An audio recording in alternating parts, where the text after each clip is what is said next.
What drove a son to slice off his father's genitals and cast them into the sea? Why did the king of gods devour his own children alive?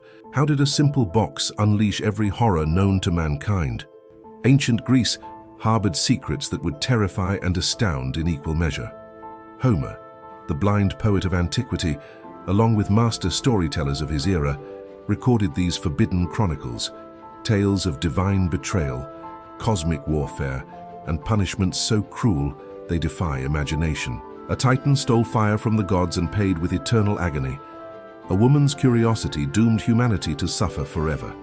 Heroes faced monsters with 100 heads, creatures that turned men to stone with a single glance, and beasts that regenerated faster than they could be killed. Gods murdered their fathers, fathers consumed their children, brothers waged wars that shook the foundations of existence itself. These are not mere stories. They are the blood-soaked origins of everything we know about power, betrayal, and the price of defying the divine.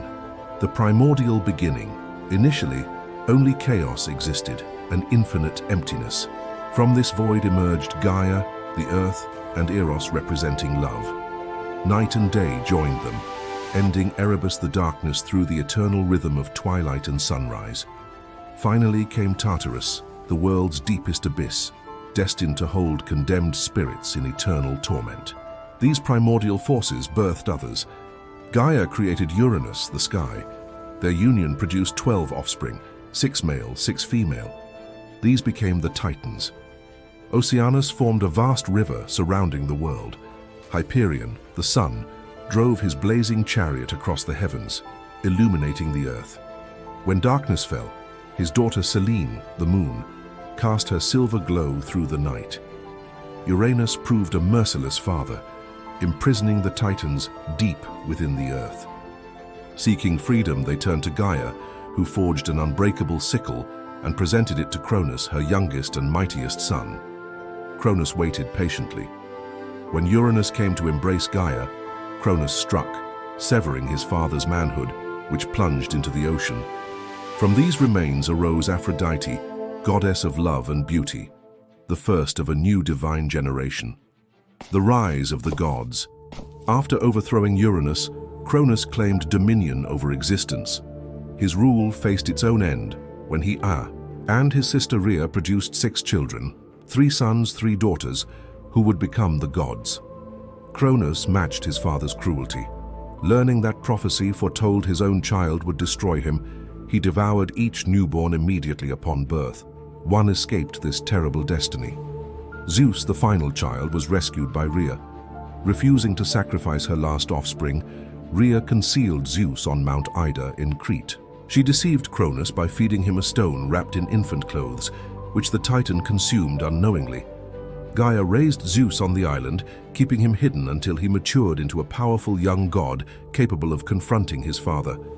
When ready, Zeus returned, striking down Cronus and liberating his siblings from their father's belly.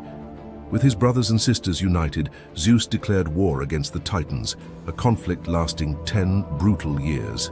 Zeus freed the 100-handed giants from Earth's depths, along with the Cyclops, master craftsmen who forged Zeus a lightning bolt, Poseidon a trident, and Hades a helmet of invisibility. These weapons shifted the war's outcome. The Titans fell. Zeus imprisoned them in Tartarus deep within the earth, condemning them to eternal suffering. Atlas, who led the Titans in battle, received special punishment, cursed to support the heavens on his shoulders forever. Few Titans escaped retribution. Themis, goddess of law and order, and her son Prometheus, who sided with Zeus early in the conflict, received pardons and lived among the gods. With Titan rule ended, the 3 brothers divided the cosmos. Zeus claimed the sky, Poseidon the seas, and Hades the underworld where mortal souls journeyed after death.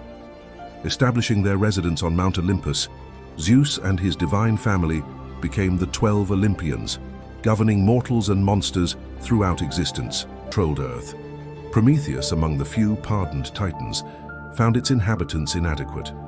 Only mindless beasts roamed the world, unworthy of divine attention. Prometheus molded man from clay, shaping his creation to mirror the gods themselves. Yet Prometheus remained unsatisfied as humans dwelt in caves like common animals to emerge from darkness, craft tools, and rise above their primitive state. Humanity soon dominated all other creatures, but Zeus disapproved.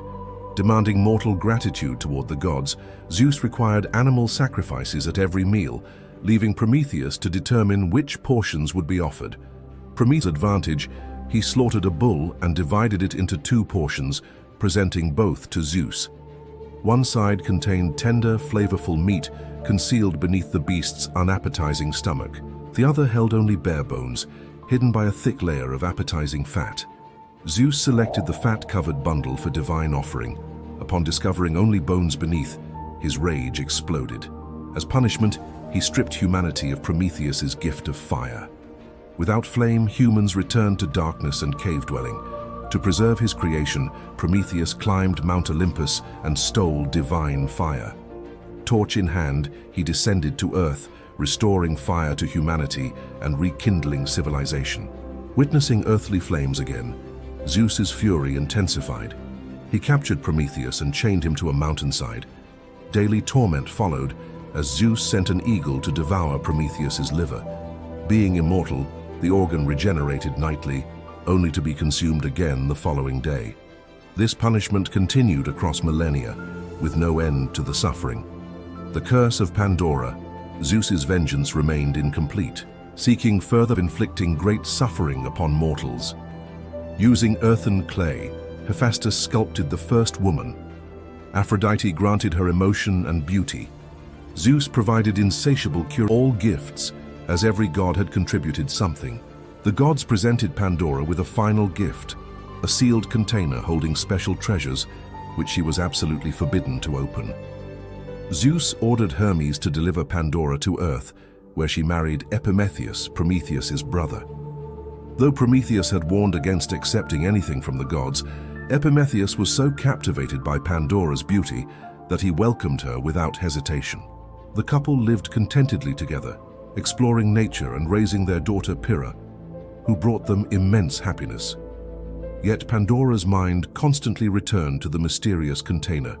Days became weeks, weeks became months, and curiosity transformed into burning obsession. Finally, she could resist no longer, lifting the lid to glimpse the contents. The moment she did, a dark cloud, greed and envy, aging and disease, all escaping into the world. By the time Pandora slammed the lid shut, only one thing remained inside: hope. This became Zeus's ultimate punishment. With hope, humans would cling to existence through every hardship, ensuring they endured the suffering now burdening them for all time. The Great Deluge thus concluded humanity's golden era, an age of absolute perfection, where mankind existed free from suffering and anxiety. Immortal beings, they sustained themselves on nature's bounty, savoring every gift the earth provided.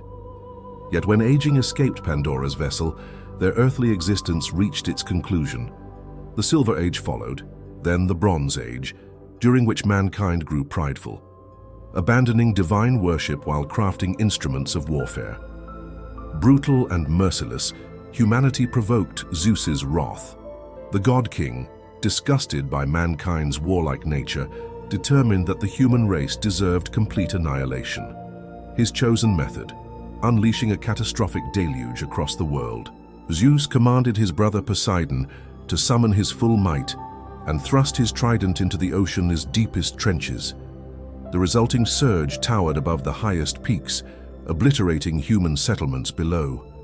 Torrential downpours descended, while fierce gales lashed the waters until everything vanished beneath the flood. Survivors faced slow death by hunger as dry ground ceased to exist. Only 2 mortals endured: Hera, Pandora's daughter, and Deucalion, son of Prometheus. Prometheus had warned them of the approaching catastrophe, enabling them to construct a vessel for survival. Their craft weathered Poseidon's tempest, floating solitary across endless seas as they grieved their lost people. Eventually they reached Mount Parnassus, whose summit remained the sole land unconquered by the waters. Satisfied with his work, Zeus ordered the rainfall to stop and the flood to retreat, restoring earthly calm.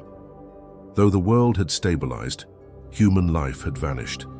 Deucalion and Pyrrha sought divine guidance for humanity's restoration, prompting the Titan Themis to respond to their plea. To resurrect their species, Themis directed them to traverse the mountain while casting stones backward over their shoulders. Continuously they hurled stones behind them, with Deucalion stones becoming men and Pyrrha's becoming women. Thus, humanity emerged anew. Their ancestors' sins cleansed away. They received another opportunity to forge their own destiny. Whether they would prove as savage and destructive as their predecessors remained unknown. Zeus, king of the divine realm. Zeus commanded from his celestial throne atop Mount Olympus, his thunderbolt and eagle serving as divine portents to mortals. All atmospheric phenomena answered to Zeus, from lightning storms to Arctic blizzards reflecting his temperament. Greeks revered Zeus above all deities, with worshippers receiving prosperity, while defiant mortals suffered terrible retribution. Having seized world dominion, Zeus sought a consort to share his rule. The god-king was notorious for his romantic wanderings, taking no fewer than 7 wives throughout his reign. Zeus first wed the nymph Metis, wisdom's goddess, who quickly conceived his offspring. However, his grandparents Gaia and Uranus prophesied that Metis would bear a treacherous son destined to claim his throne. Seeing no alternative, Zeus consumed Metis before childbirth, hoping to thwart fate. Subsequently, Zeus developed excruciating head pain so severe he requested his skull be split with an axe. From the opening emerged Metis's child, a daughter called Athena, goddess of warfare and wisdom, fully mature and prepared to join the Olympian pantheon. Zeus's second bride was his aunt Themis, the Titan governing justice and order, who had abandoned her kin to support the gods against the Titans. Together they produced 3 daughters who would wield immense influence over mortal existence. The 3 Fates, destiny's goddesses, who spun life's threads determining each soul's journey. Clotho, the youngest, earned the title the Spinner for weaving each human's life thread at birth. She controlled whether and when souls manifested, making new life possible only through her divine power. Lachesis, the Distributor, decided every person's fate. With her measuring rod, she determined each thread's length and character from Clotho's spindle, mapping out both lifespan and major life events. Atropos, the eldest and most dreaded sister, bore the name the Inevitable. When mortals completed their allotted time, Atropos wielded her mighty shears to sever their life thread. Though Zeus took additional wives and fathered many divine children, his 7th and final marriage was to his elder sister Hera, goddess of women and matrimony, finally securing a queen for his throne. Europa, the stolen princess. Even after wedding Hera, Zeus's wandering desires extended beyond the celestial realm as the god-king pursued mortal women. Fathering innumerable offspring, Zeus became ancestor to virtually every god and hero, frequently assuming disguises to win over women who captured his attention. Europa, princess of Tyre, and sister to the celebrated hero Cadmus, became one such target. While gathering flowers along the shoreline, Europa attracted Zeus's notice, and the god-king resolved to possess her. To conceal his adultery from Hera, Zeus transformed into a stunning white bull before descending to earth. Europa, enchanted by the creature's magnificence, climbed onto its back. The instant she mounted, Zeus charged at maximum speed directly into the ocean. Europa screamed in terror, clutching desperately to the bull's horns as it raced across the vast waters. To calm the frightened princess, Zeus revealed his true nature, explaining he was not merely an animal but the divine king himself. They ultimately reached Crete, the island where Zeus had hidden during childhood, and there she bore him several children. Their descendants became some of Greece's most famous figures, including Minos, Crete's king and master of the legendary Minotaur. To honor his love for Europa, Zeus named their continent Europe after her, and immortalized the white bull's image among the stars as the constellation Taurus. Hera, queen of guardian of matrimony and womankind, commanding profound reverence throughout Greek civilization. Though worshipped widely, she ranked among Mount Olympus's most vindictive and malicious deities, creating a disastrous pairing with Zeus, whose countless infidelities perpetually ignited her fury. Despite her queenly status, Hera produced only 2 of the 12 Olympians with Zeus, Ares, and Hephaestus. The remaining gods emerged from Zeus's endless romantic escapades. The transformed priestess. Zeus's most insulting betrayal involved Princess Io, one of Hera's most faithful priestesses. When Hera arrived to investigate, Zeus transformed Io into a magnificent white heifer to shield her from his wife's wrath. The divine queen saw through this deception immediately, and recognizing Zeus's guilt, demanded he present her with the white cow as a gift. Refusing would confirm Hera's suspicions, so Zeus reluctantly agreed. Hera imprisoned Io within a cavern, placing her under the watch of Argus, the 100-eyed giant. This perfect sentinel could rest half his eyes while keeping the other half vigilant, maintaining constant surveillance. Zeus feared Hera too much to intervene directly, but eventually dispatched Hermes, the messenger god, to liberate the suffering Io. A masterful musician, Hermes chose cunning over strength to defeat Argus. Approaching as a friend, he played his flute and sang gentle melodies until Argus began drowsing. When the final eye closed, Hermes drew his blade and killed the creature, freeing Io from captivity. To honor Argus's loyalty, Hera placed his eyes within her beloved peacock's tail feathers, creating her power's symbol. Unsatisfied with Io's freedom, she sent a gadfly to torment the woman during her escape, nearly driving her to madness. Io wandered extensively, with the waters she fled along becoming the Ionian Sea in her memory. The Bosporus, meaning cow's crossing, also commemorates her passage during these travels. Io eventually reached Egypt's Nile River, far from Hera's reach, where Zeus finally restored her human shape. Together they conceived Epaphus, making Io ancestor to Greece's mightiest heroes, including Perseus and Heracles. Leto, the hunted mother. Leto, another of Zeus's lovers, endured Hera's jealous wrath completely. Discovering Leto had coupled with Zeus and carried twins, Hera dispatched the massive serpent Python to pursue her, forcing Leto to escape across Greece, desperately seeking sanctuary to birth her children. Hera prohibited every city from sheltering Leto, who journeyed from Athens to Crete, from Lemnos to Samos, with none daring to harbor her for fear of the divine queen's displeasure. Only Delos Island offered Leto refuge, yet she still couldn't deliver her children, because Hera had imprisoned Eileithyia, the childbirth goddess, atop Mount Olympus, preventing any births. After 9 days and nights of excruciating labor, the other goddesses pitied Leto, retrieved Eileithyia from Olympus, and finally permitted delivery. Leto named her children Apollo and Artemis, the archery god and hunt goddess, who matured into full Olympian deities. Niobe, pride's punishment.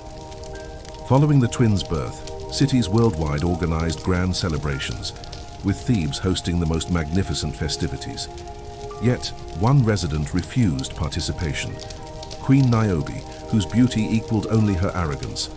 Boasting publicly, Niobe mocked Leto for bearing merely 2 children, arguing that since she possessed many more, 7 sons and 7 daughters, she deserved the honors instead.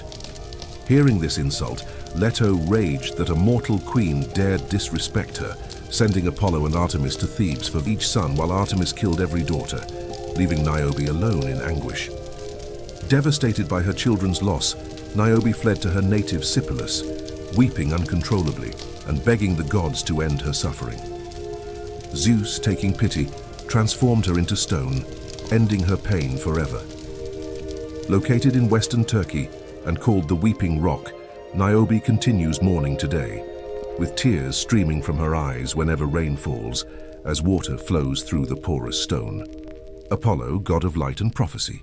Apollo, the younger twin, commanded archery, illumination, and music. He also governed prophecy, traveling to Mount Parnassus, where Python, the great serpent that had chased his mother, dwelled. Seeking vengeance, he destroyed the beast with countless shots from his golden bow, erecting a magnificent temple where its carcass fell. The site that became called the Pythia, the oracle became ancient Greece's most influential figure, consulted by everyone from mighty kings to humble farmers. Believed to be Apollo's voice, she inhaled vapors rising from her chamber and entered frenzied states, delivering divine prophecies through wild, demented utterances.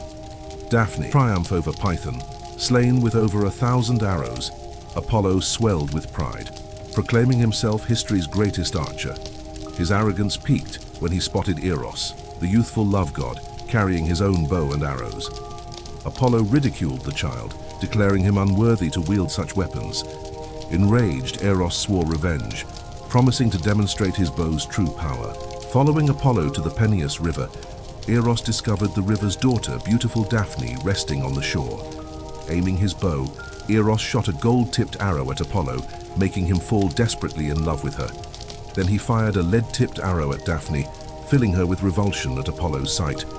As the archery god approached Daphne, consumed with desire, she fled at his appearance, racing through the forest to escape.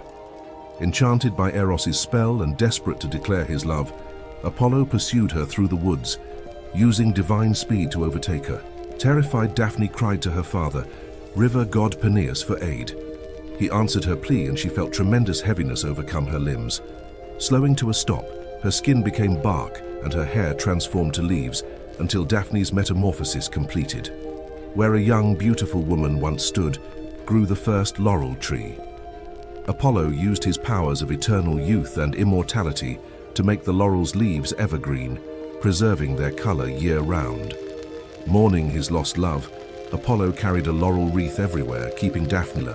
Apollo's most significant child was Asclepius, a renowned physician so skilled he could resurrect the dead. This angered Hades, old new souls. To restore natural order, Zeus struck Asclepius with a thunderbolt. Yet at Apollo's pleading, Zeus later revived him, making Asclepius the god of healing and medicine. Asclepius later sired Hygeia, the cleanliness goddess, whose name gives us the word hygiene. Artemis, the virgin huntress. Hunt goddess and Apollo's twin sister, Artemis, was a lethal archer who protected hunters and maintained nature's balance. A moon goddess and one of 3 virgin deities alongside Athena and Hestia, Artemis angered quickly, defending her chastity by any means necessary. When hunter Actaeon, Cadmus's grandson, accidentally discovered her bathing in the forest, the goddess swiftly punished him. Transforming Actaeon into a stag, she unleashed his 50 hunting hounds upon him, causing the hunter to suffer a gruesome, agonizing death for his transgression. Poseidon, the earth-shaker. Poseidon, Zeus's brother, commanded the seas from his splendid underwater palace. Known as the earth-shaker, Poseidon generated all earthquakes, crossing oceans in his golden chariot while stirring and calming waters with his legendary trident. His cruelest punishment befell Minos, Crete's king. After Minos refused to sacrifice his finest bull to Poseidon, the god cursed Minos' wife to love the beast, eventually producing the half-man, half-bull creature called the Minotaur. Though usually confined to his oceanic realm, Poseidon grew weary of Zeus's Olympian rule. Joining Athena, Hera, and Apollo, Poseidon attempted to overthrow Zeus, but the rebellion failed utterly. Zeus punished Poseidon and Apollo by forcing them to serve King Laomedon of Troy, spending an entire year constructing the city's massive, famous walls. Walls that would later withstand Greece's mightiest armies during. Athena, the war and wisdom goddess born from Zeus and Metis, favored strategists and clever heroes, assisting many during their epic quests. She was also a proud goddess who sought to claim her place in the world by competing for patronage of a great unnamed Eastern Greek city. Competing against her uncle Poseidon, both attempted to offer the city the finest gift. Poseidon struck the earth with his trident, creating a water spring for all to witness. But since the water was salty, it couldn't irrigate the land, leaving inhabitants unimpressed. Athena, wanting to present something unprecedented, placed her palm on the earth, causing the first olive tree to emerge. It would not only feed the population, but serve multiple purposes. Its oil used in cooking, medicine, perfume, candles, and athletics, bringing countless benefits to the ancient world. With Poseidon hanging his head in defeat, the gods declared Athena victorious. The city adopted her name, becoming Athens, Greece's capital, and one of its most important cities. Arachne, the weaver's fate. Mathematics inventor, Athena also loved music, creating the trumpet and flute while patronizing artists and craftsmen. She particularly prided herself on weaving skills, which brought conflict with a young Libyan girl named Arachne. Highly skilled in the craft, Arachne boasted she was history's greatest weaver, challenging Athena to competition. Each would create a tapestry depicting the gods, with the most skilled being crowned victorious. Both wove furiously for hours until completing their pieces. To Athena's shock, Arachne's work far surpassed her own. Furious, Athena struck Arachne's head repeatedly until she collapsed. Rather than kill her, Athena transformed the girl into the first spider, where she would use her talents weaving beautiful webs. The creatures became known as arachnids, beauty goddess. Emerged from, though blessed with extraordinary beauty, he carried the burden of vanity and pride, delighting in heartlessly spurning the advances of countless women who sought him. Eventually, he encountered the nymph Echo. Cursed by Hera after becoming Zeus's object of desire, Echo could only use her voice to mirror others' words. Echo had loved Narcissus for ages, but when she finally gathered courage to approach him, she could merely echo his speech. Unimpressed, Narcissus cruelly dismissed her as well, shattering her spirit. In her sorrow, she gradually faded until only her voice survived, a voice still heard today as Echo reflects our words back to us. Echo would not remain unavenged, for Nemesis, the vengeance goddess, had observed everything. When Narcissus next knelt to drink from a lake, he discovered his true love, not a woman, but his own reflection. Captivated, he gazed intensely into his own eyes, unable to look away. For weeks he remained beside the pool staring at his reflection until he could bear no more. Realizing he would never unite with anyone as beautiful as himself, he seized a dagger and drove it through his heart. Where his blood touched the soil, bloomed a stunning flower, the first Narcissus, giving from his tail. Pygmalion statue, art becomes life. While some, like Narcissus, became consumed by love's depths, others searched endlessly to discover it. Pygmalion, a master sculptor from Cyprus Island, had endured years of romantic disappointment and abandoned women completely, accepting a solitary existence while devoting himself entirely to his craft. Beginning a new statue, Pygmalion toiled daily until a woman's form emerged before him. Working more intensely than ever, he spent countless hours carving the most delicate details into his stone woman, sculpting her graceful features and crafting each hair strand until his masterwork stood complete. Stepping back to observe his creation, Pygmalion was stunned by its beauty. Never had he witnessed a more flawless statue, nor even a living woman who could rival what stood before him. Spending hours clasping the statue's stone hands and kissing its cold, lifeless lips, Pygmalion realizing he would never discover a woman he cherished more than his carved creation. Night after night in his workshop, Pygmalion prayed to the gods for a woman as perfect as his statue. As he prayed, the stone figure behind him began transforming. Its cold, lifeless hair became long, flowing locks, while its grey, cracked skin softened and warmed to touch. Glancing up in amazement, Pygmalion was shocked to see a face smiling at him. Not stone, but flesh and blood. Always eager to assist those seeking love, Aphrodite had answered his prayers. The once lifeless statue introduced herself as Galatea before stepping down from her pedestal and embracing Eros and Psyche, love's greatest trial.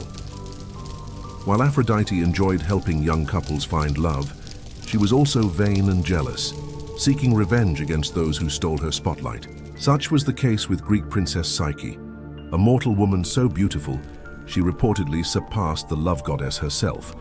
With men from every corner of the earth coming to admire Psyche, they forgot Aphrodite entirely, leaving her altars neglected and temples crumbling. Enraged by this neglect, Aphrodite summoned her companion Eros, demanding he use his powers to make Psyche fall in love with the most vile and despicable man on earth. When Eros went to execute her commands, he too was struck by Psyche's beauty, falling deeply in love and for the first time refusing to obey Aphrodite's orders. Since Eros now refused to strike any man with love for Psyche, she grew sadder and lonelier as years passed. finally consulting the Oracle of Delphi for guidance. Following the oracle's directions, Psyche traveled to a magnificent palace where her husband would supposedly claim her. Upon arrival, the palace servants warned Psyche that her new husband was secretive, visiting only in darkness, with her forbidden from asking his identity or attempting to see his face. Delighted with her new life, Psyche spent every day in the palace's beautiful gardens, but one day curiosity overwhelmed her. Taking an oil lamp, she lit it in the early morning hours. Looking down, she was overcome with joy. Her husband was none other than Eros, the young, handsome love god. In her excitement, Psyche lost her grip on the lamp, with hot oil spilling onto Eros's shoulder, startling the god awake. Disappointed that Psyche had broken her trust, Eros declared their marriage over before flying back to Mount Olympus. Devastated by her husband's loss, Psyche visited Aphrodite, begging the goddess for another chance to see Eros. Aphrodite had not forgotten her hatred for the girl who had stolen the world's attention. When Psyche arrived to plead at her throne's foot, Aphrodite laughed with delight, setting an impossible task. To see her husband again, Psyche must travel to the underworld and ask Persephone, queen of the dead, to place a fragment of her beauty within a golden box. Journeying to the underworld, Psyche reached the river Styx, and after paying Charon's fee was ferried across its dark, haunting waters. Arriving in Hades and Persephone's throne room, Psyche approached the dead queen, who gladly offered assistance, placing a beauty fragment within the golden box. As Psyche began returning to Olympus, curiosity overwhelmed her again. She lifted the golden box's lid to examine Persephone's beauty fragment within. Such things weren't meant for mortal eyes. Psyche collapsed and was enveloped by dark, endless sleep. At this moment, Eros, moved by Psyche's lengths to find him, flew down to earth and used one of his arrows to save her from eternal sleep's grip. Returning to Olympus, Zeus arranged a grand wedding celebration where he granted Psyche immortality. Thus, Psyche, whose name means soul, became a goddess. In her union with Eros, love and soul became forever linked, with their child, Hedone, the pleasure goddess, bringing joy to mortals across the earth. Hephaestus, the divine craftsman. The smithing god and son of Zeus and Hera, Hephaestus had a difficult beginning. Born lame, his mother Hera, seeing the deformity, threw him from Olympus into the sea to drown. Surviving the fall, Hephaestus later returned to the god's home seeking revenge, crafting a golden throne for Hera that wouldn't allow her to rise once seated. Only through Zeus's intervention would Hera escape, with the god-king securing her release by gifting Hephaestus the goddess Aphrodite, the most beautiful Olympian, as his wife. Hephaestus became a great inventor, fashioning many Olympian palaces and divine equipment. Athena's breastplate, Hermes' winged helmet and sandals, plus Helios's chariot all emerged from his legendary forge. His most famous works included Eros's bow and arrows, plus Achilles' magnificent armor and shield. Hephaestus's creations aided Greek mythology's greatest heroes. Romans knew him as Vulcan, the fire god who forged creations from a workshop beneath Sicily's Mount Etna. The volcano's smoke and lava supposedly came from Vulcan's great forge beneath the surface. Ares, the bloodthirsty war god. Ares, the war god, reveled in battle and took pleasure in men's slaughter and towns' destruction. Mortals and gods alike hated him, as he represented uncontrolled rage, cruelty, and bloodshed, with the gods playing tricks on him for their amusement. Ares conducted a long affair with Aphrodite, Hephaestus's wife, sleeping together whenever her husband was absent. When Hephaestus discovered this, he raged and forged an invisible net to hang over his bed. When Ares came to lie with Aphrodite again, both were trapped naked beneath the net, unable to move, with all Olympian gods called to witness. Laughter rang throughout the heavens, with the humiliation ending only when Poseidon took pity and freed them. Eos and Tithonus, the dawn goddess's curse. Aphrodite wasn't Ares' only lover. He also had an affair with Eos, the dawn goddess who rose through the sky each morning to clear the path for her brother Helios, the sun, during his daily earth journey. Upon discovering the affair, Aphrodite jealously cursed Eos, causing her to have uncontrollable lust for the world's young mortal men. One day, as morning hours ended, Eos looked down upon Earth, her gaze settling on great Troy city. Within the city lived a young Trojan prince named Tithonus, so handsome that Eos couldn't look away. Descending to Earth, Eos introduced herself to the prince, with both soon falling in love. At each morning's end, when her duties concluded, Eos would travel down to Troy and meet her beloved prince. The more she loved him, age or war, starvation or disease, or any other terrible ways mortal lives end abruptly. Returning to Mount Olympus, Eos visited Zeus, begging him to make Tithonus immortal, a request he gladly granted. But Eos made one fatal mistake. She hadn't requested eternal youth for Tithonus. They lived happily at first, but as years passed and grey hairs appeared on the prince's head, he began realizing the terrible fate awaiting him. After a century, Tithonus found himself crushed under age's unbearable weight, his limbs no longer functioning and his mind deteriorated. But though he wished for death, he knew it would never come. With sadness in her heart, Eos took Tithonus' fragile body and locked it in a grand chamber where he'd be safe from the outside world. After years passed, and the prince had withered to little more than bones, Eos transformed Tithonus into the first cicada, an insect known for its long lifespan and for making noise during dawn as early hours when Eos performs her duties in the sky above. Hermes, the divine trickster. Hermes, the messenger deity and patron of thieves, was renowned as a mischief maker among the gods, frequently mocking and irritating his divine peers. Upon reaching maturity, he assumed the messenger role, traveling, with a golden staff marking his authority. Equipped with his winged helmet and sandals, he used them to soar around delivering messages, regularly journeying between Olympus and the underworld. There he assisted Hades, serving as a guide for dead souls, directing them as they traveled to the afterlife. Pan, the beloved satyr. Like other gods, Hermes was known to sire many children with various women, but one son, Pan, the nature and fertility deity, was born with satyr features, creatures that were half man, half goat. When Pan was born, his mother, a nymph named Dryope, was so terrified to see her newborn infant with horns, a full beard and hooves that she fled screaming, in horror at the sight of him. However, Hermes brought his child to Mount Olympus and presented him to the other gods, who were so fascinated by the boy's grotesque appearance and charmed by his playful nature that they quickly grew to cherish him. None loved him more than Dionysus, the wine and celebration god, who gave him the name Pan, meaning all, as he was adored by every Olympian deity. Like his father, Pan was notorious for his numerous affairs with nymphs, the nature deities inhabiting streams and forests worldwide. One nymph named Syrinx became Pan's obsession, with him chasing her through the marshlands where she dwelled. Terrified of the god, Syrinx desperately tried escaping him, transforming herself into a cluster of water reeds when she neared the river's edge. When Pan finally reached the river, he tore through the marsh attempting to find the frightened nymph. As he did so, a powerful wind blew through the reeds, creating a gorgeous melody unlike anything he had heard before. Inspired by the sound, Pan uprooted the reeds and bound them together with wax, fashioning a set of pipes. Sitting down, he played a melody in memory of his lost love, Syrinx, with the instrument being called panpipes after its creator, carried by the god wherever he traveled, Dionysus, god of wine and revelry.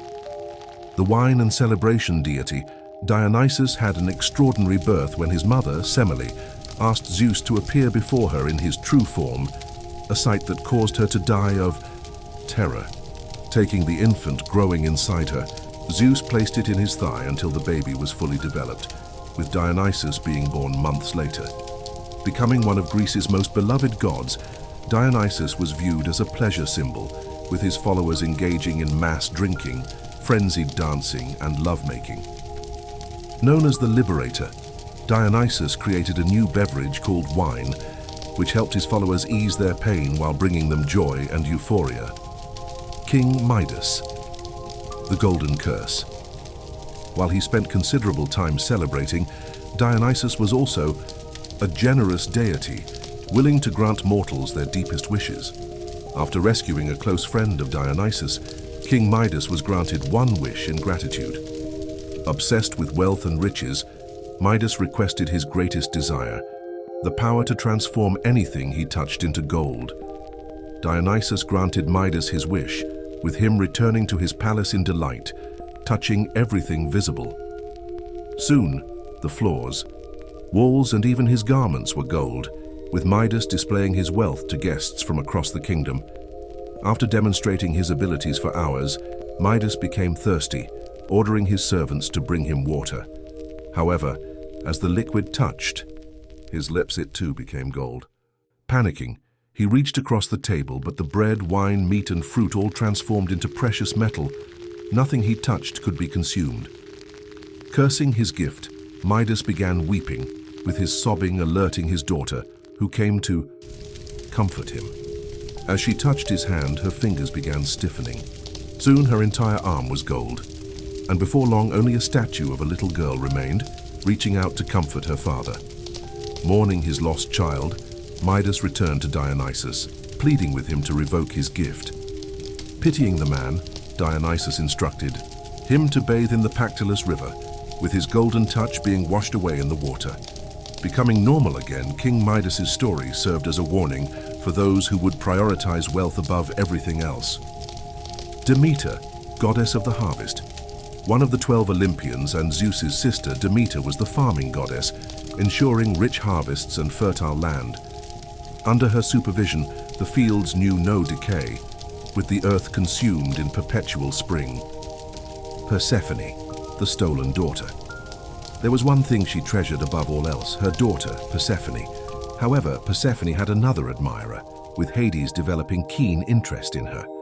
One day, while she strolled through a meadow, a beautiful flower bloomed before her, a narcissus, something she had never seen before.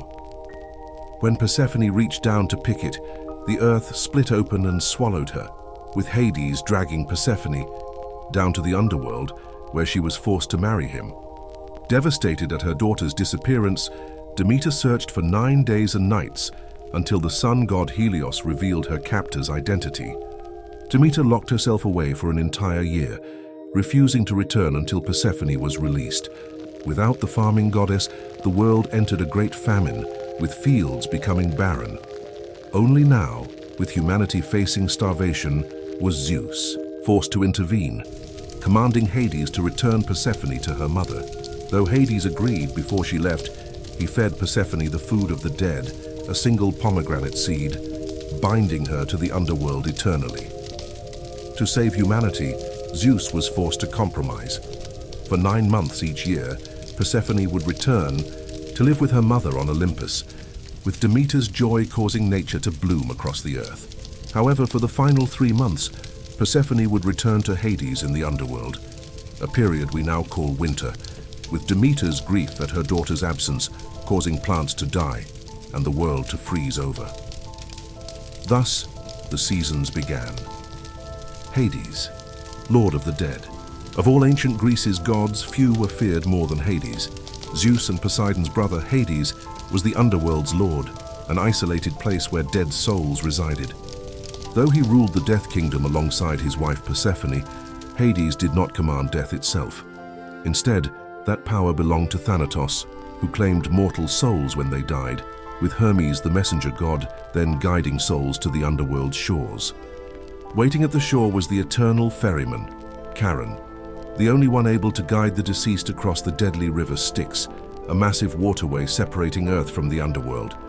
Only those who had coins placed under their tongue when buried could pay Charon's fee, with those unable to afford the journey destined to wander the river Styx shores for 100 years before being allowed to cross. Having traveled along the river Styx, souls would pass the White Rock before arriving at the underworld's giant adamantine gates, where Cerberus, the three-headed dog, stood guard, ready to devour intruders or escapees.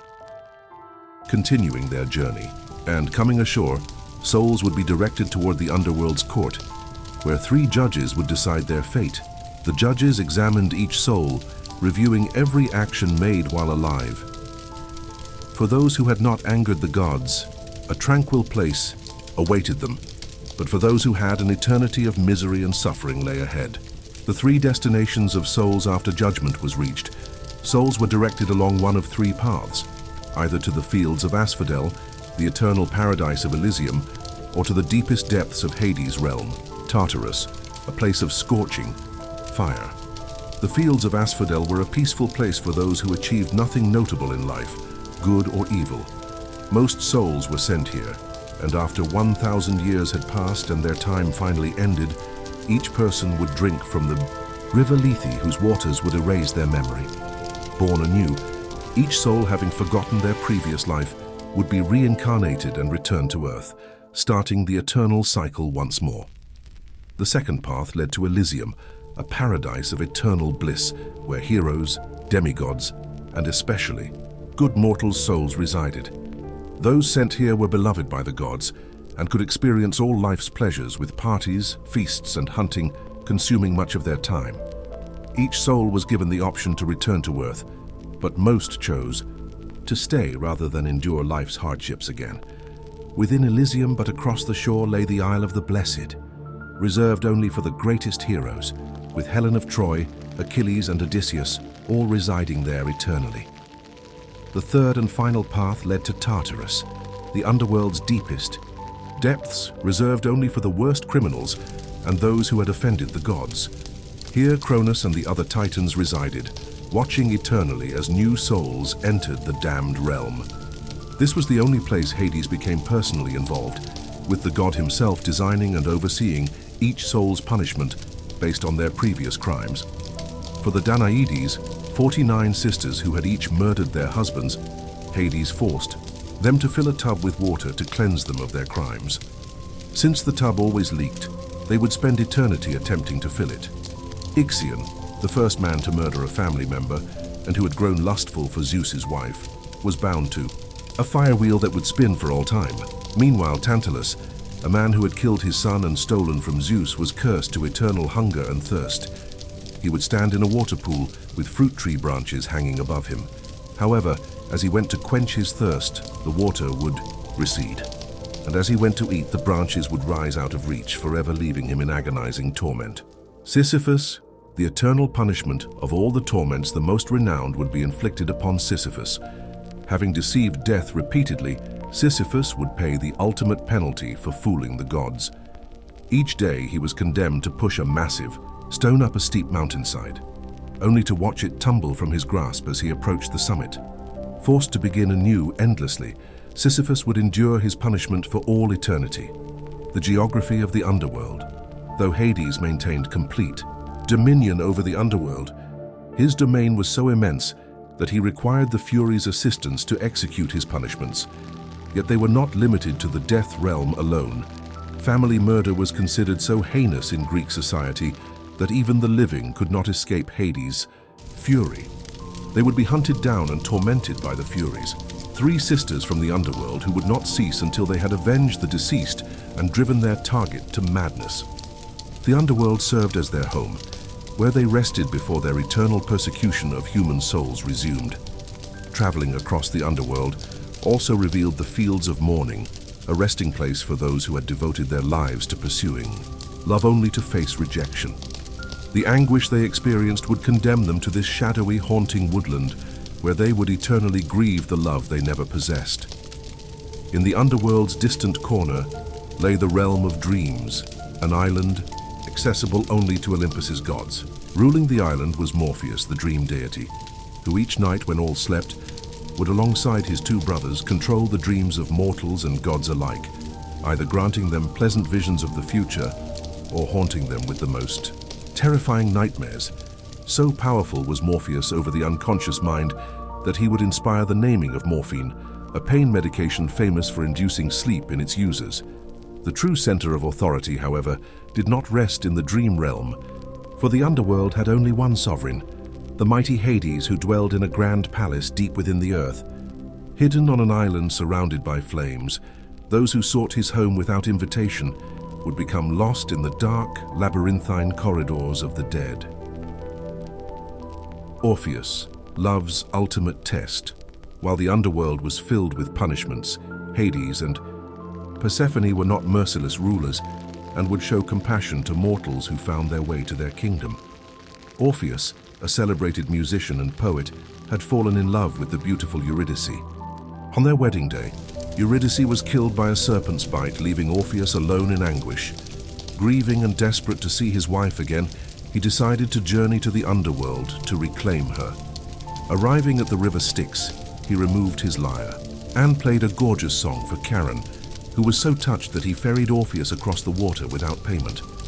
Upon reaching the other side, he was confronted by Cerberus, with the melody he played so enchanting that the three-headed hound was lulled into deep slumber. Finally, he reached Hades and Persephone's palace, performing for them a song about his lost love, Eurydice. With tears forming in his eyes, Hades took pity on Orpheus and agreed to release her soul, but only under the condition that Orpheus refrained from gazing upon her until they were both outside the underworld. Overjoyed, Orpheus agreed and began, leading his bride through the dark, winding corridors of the dead. As he neared the surface and daylight illuminated his face, he was overcome by excitement, turning around to look at his wife. But Orpheus had not yet completed the journey, and so as his eyes fell upon her, Eurydice was pulled back down into the death realm, never to return. It served as a lesson to all Greeks about the virtues of patience and self-control, for if Orpheus had resisted temptation when his goal was so near, Eurydice, the love of his life, would have been with him once more. The age of heroes, with the gods having established dominion over the world and the realm of the dead, the heroic age would soon commence, with warriors from across the land embarking on great adventures that would become legendary. The House of Cadmus. The first in this generation of heroes would be Cadmus. Europa's brother Cadmus would spend many months scouring the land for his sister, but since she had been taken by Zeus, her whereabouts would be impossible to discover. Desperate for information, Cadmus would journey to the Oracle of Delphi, but she would inform him that his sister was lost forever and not to dwell on her absence. Instead, she would tell Cadmus the gods had special plans for him and that he was to follow a sacred cow and establish a city upon the place where it came to rest. Following the oracle's guidance, Cadmus would find the cow nearby, pursuing it for days into the Boeotia region, where it would finally lie down to rest. Upon that very spot, he would establish the city of Thebes, which would become one of ancient Greece's greatest cities, competing with the likes of Athens and Sparta for power and influence. To consecrate the city and receive divine blessings, Cadmus intended to sacrifice the sacred cow to Athena, a ceremony requiring water from a nearby spring. When Cadmus sent his companions to gather the water, they discovered the spring guarded by a ferocious dragon who killed them as they tried. Desperately to flee, hearing screams, Cadmus ran to the spring, only to find the dragon devouring his friends. Taking a spear, he lunged forward and pierced the beast, with the dragon releasing a terrible shriek as it drew its last breath. Cadmus was unaware that the dragon was sacred to Ares, and that by killing it, he had committed a crime against the war god. Ares would spare his life, but would force Cadmus to serve him as a slave for 8 years before his actions could be pardoned. For Ares, his troubles would not be limited to earth, for on Mount Olympus, Hephaestus, the smithing god, had discovered one of Ares's deepest secrets. Hephaestus was married to Aphrodite, the love and beauty goddess, but Aphrodite had not been faithful, conducting an affair with Ares. The romance had lasted many years, with Aphrodite secretly bearing Ares a child called Harmonia. When she came of age and Cadmus had completed his many years of service, Ares was so impressed by his devotion that he would offer his daughter Harmonia to Cadmus as a bride. Hosting a grand wedding celebration in Thebes, the two would wed, with all Olympus's gods happy for their marriage, except one. Hephaestus, having just discovered his wife had borne an illegitimate child, would present Harmonia with a cursed wedding gift, a beautiful necklace that would bring misfortune to any family who possessed it. Unaware of the curse, the necklace contained Cadmus and Harmonia would rule the city of Thebes for many years, enjoying a long life and having 5 children together, 4 daughters and 1 son. Yet soon, Harmonia's necklace curse would bring ruin to Cadmus's house. Their youngest, daughter Semele, would be the first to suffer tragedy. Having spent a night with Zeus, Semele would become pregnant with the god Dionysus. But the cursed necklace would soon bring misfortune, with Semele bursting into flames when she saw Zeus's true form. Her sister Ino would also suffer misfortune, with her husband Athamas going mad and killing their children, with Ino herself leaping to her death while trying to escape him. Cadmus's third daughter, Agave, would give birth to a son named Pentheus, who would become Thebes' second king after Cadmus decided to retire in his old age, but Pentheus would make a fatal mistake, deciding to ban the worship of his divine cousin Dionysus in the city. In revenge, Dionysus would drive all of Thebes' women into a frenzy, who would tear Pentheus limb from limb with his own mother, Agave ripping off his head while under Dionysus' spell. Finally, Autonoe, the last daughter of Cadmus and Harmonia, would be mother to the hunter Actaeon, who would be transformed into a stag and devoured by his own hunting dogs after he accidentally saw the goddess Artemis bathing in the forest. With Harmonia's necklace being passed from generation to generation, the curse of Cadmus's house would continue, with each new descendant suffering misfortune. However, the necklace's curse would torment one man in particular, Oedipus, Thebes' seventh king, whose tragic story would bring tears to all who heard it. Oedipus, the inevitable fate. The son of King Laius and Queen Jocasta of Thebes, Oedipus would face hardship from his life's very beginning. His father, Laius, the city's sixth king, had consulted the Oracle of Delphi about his lineage's future. The prophecy he received would not be to his liking, as it was foretold that he would perish at his son's hands. When his first son was born, Laius would bind his feet, hanging the boy on a tree branch to die. But a shepherd would soon discover the helpless child, retrieving him from the tree and taking him home to safety. Since the child's ankles had been damaged, he would name the infant Oedipus, meaning swollen foot. Wanting the best for the child, the shepherd would deliver Oedipus to Corinth's king and queen, good people who could not conceive a child of their own. Oedipus would experience a happy upbringing in Corinth, but as he reached adulthood, he would begin wondering about his true parentage. Making his way to the Oracle of Delphi, he would ask who his parents were. In reply, the oracle only warned him to stay away from his homeland, otherwise he was destined to kill his father and marry his mother. Horrified by the prophecy, and believing it referred to his foster parents, Corinth's king and queen, Oedipus vowed never to return to the city. Instead, he would travel to Thebes, which, unknown to Oedipus, was his true birthland. On the road to Thebes, Oedipus would come to a narrow junction where a large chariot blocked his way.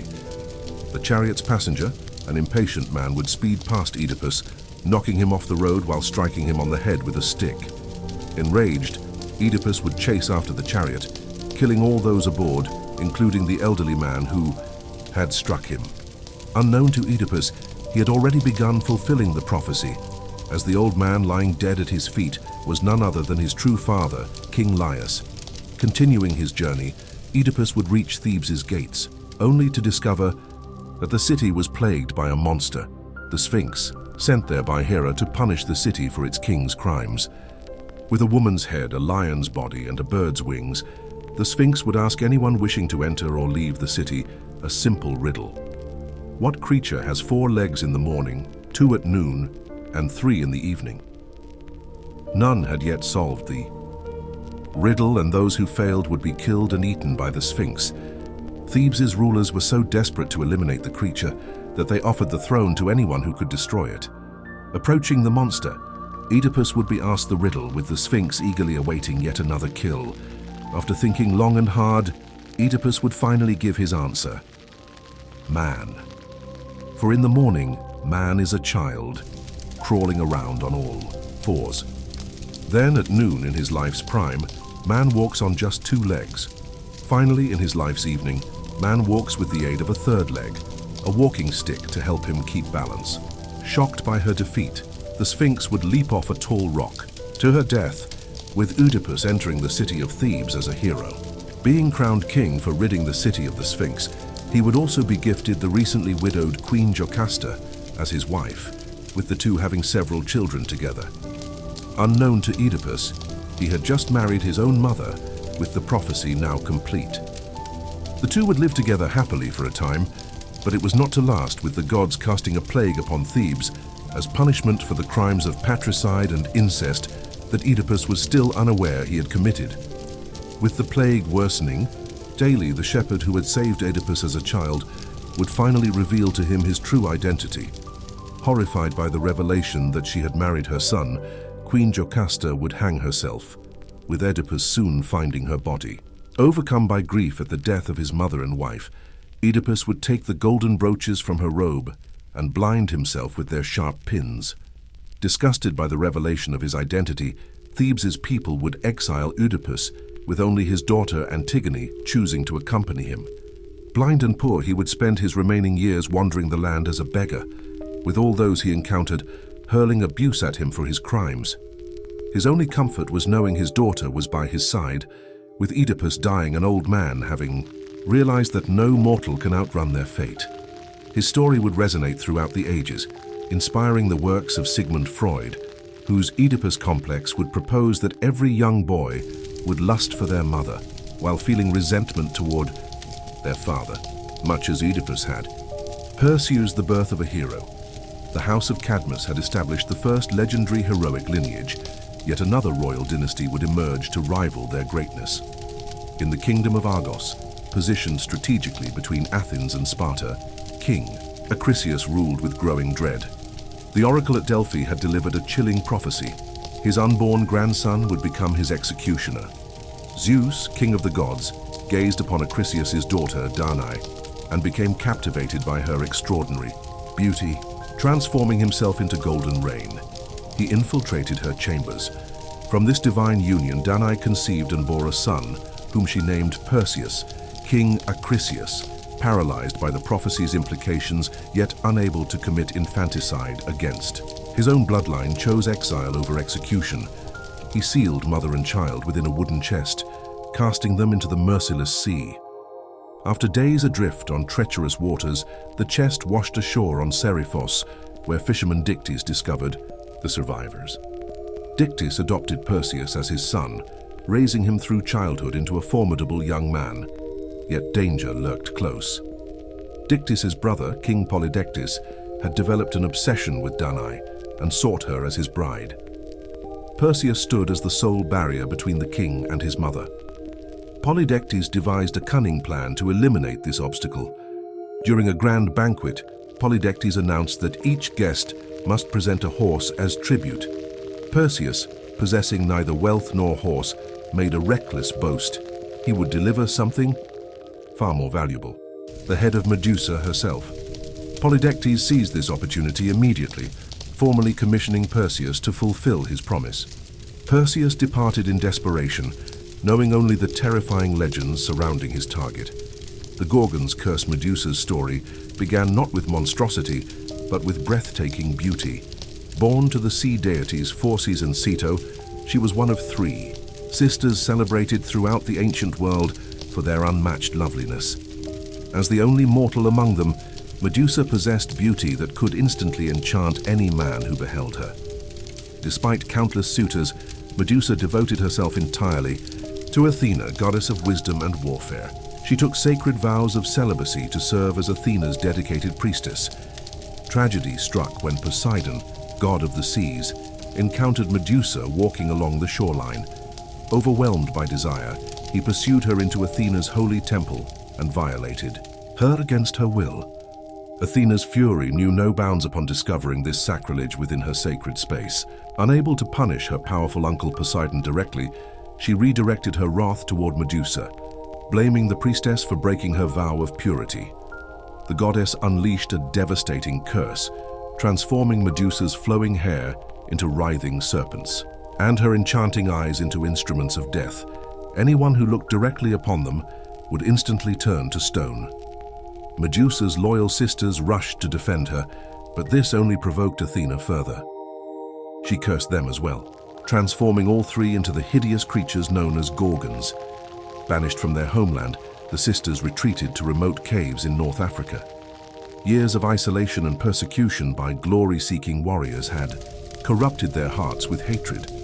They began killing anyone who dared approach their domain, the Gorgon's head. When Perseus embarked on his seemingly impossible quest, divine intervention arrived from unexpected sources. Both Athena and Hermes approached the young hero, offering crucial assistance. Hermes presented an unbreakable sword, while Athena provided a shield polished to mirror perfection.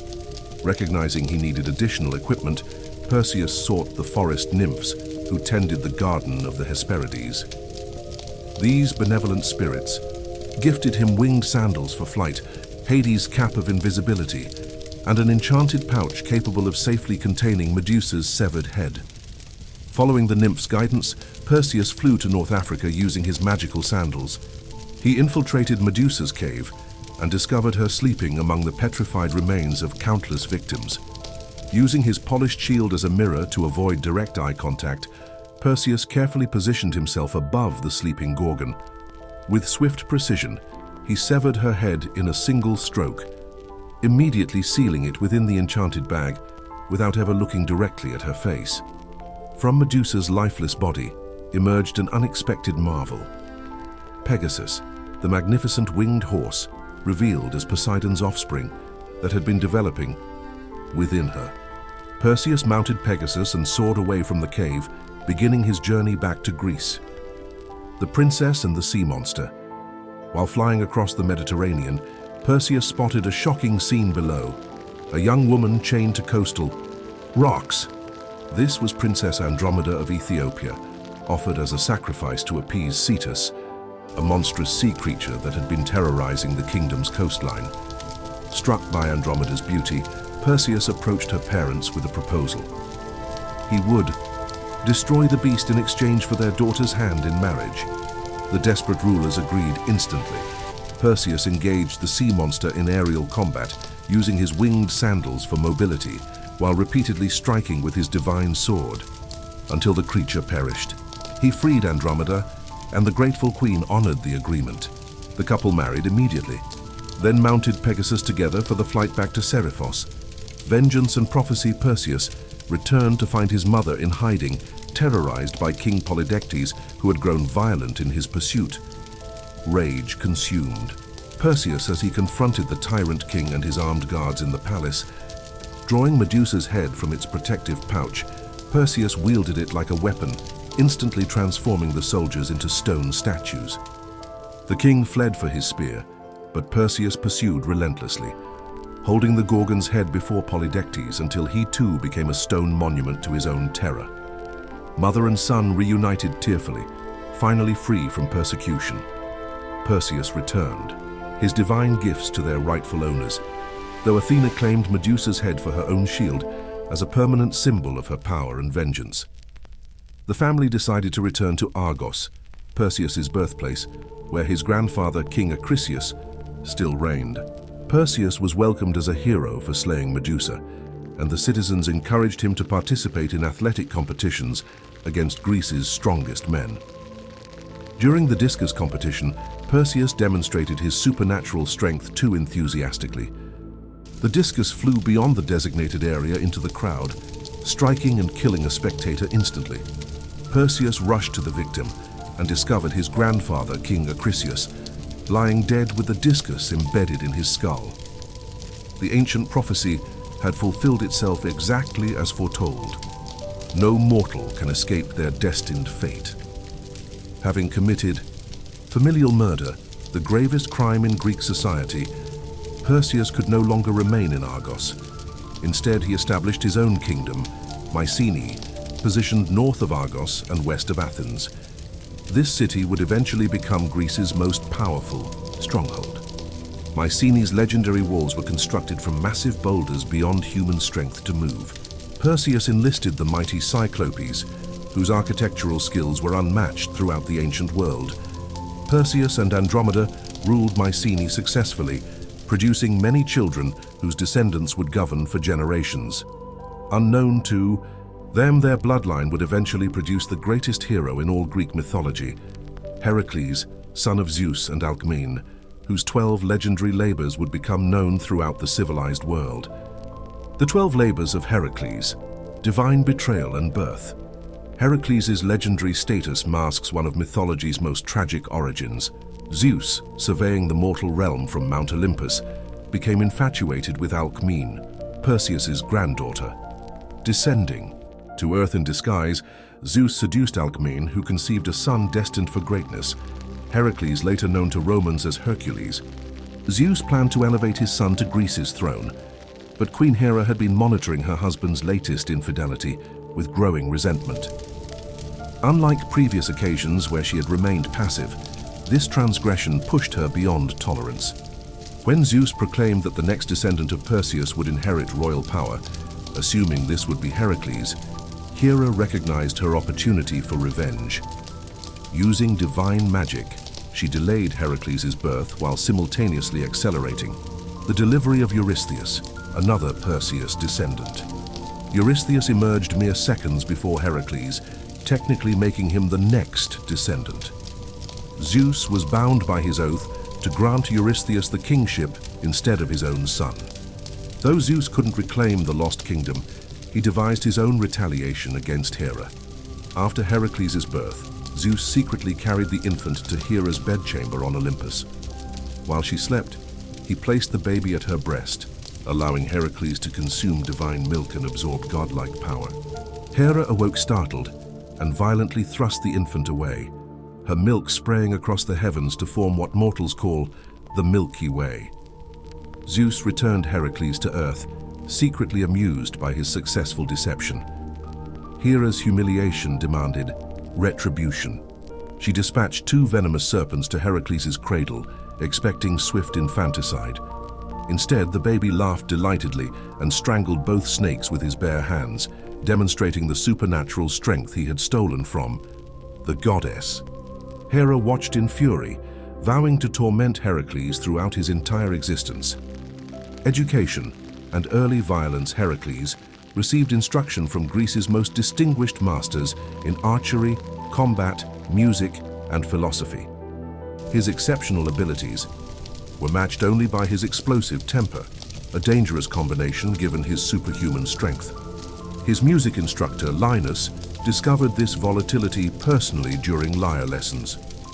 Heracles lacked the delicate touch required for musical instruments and grew increasingly frustrated with his teacher's persistent corrections.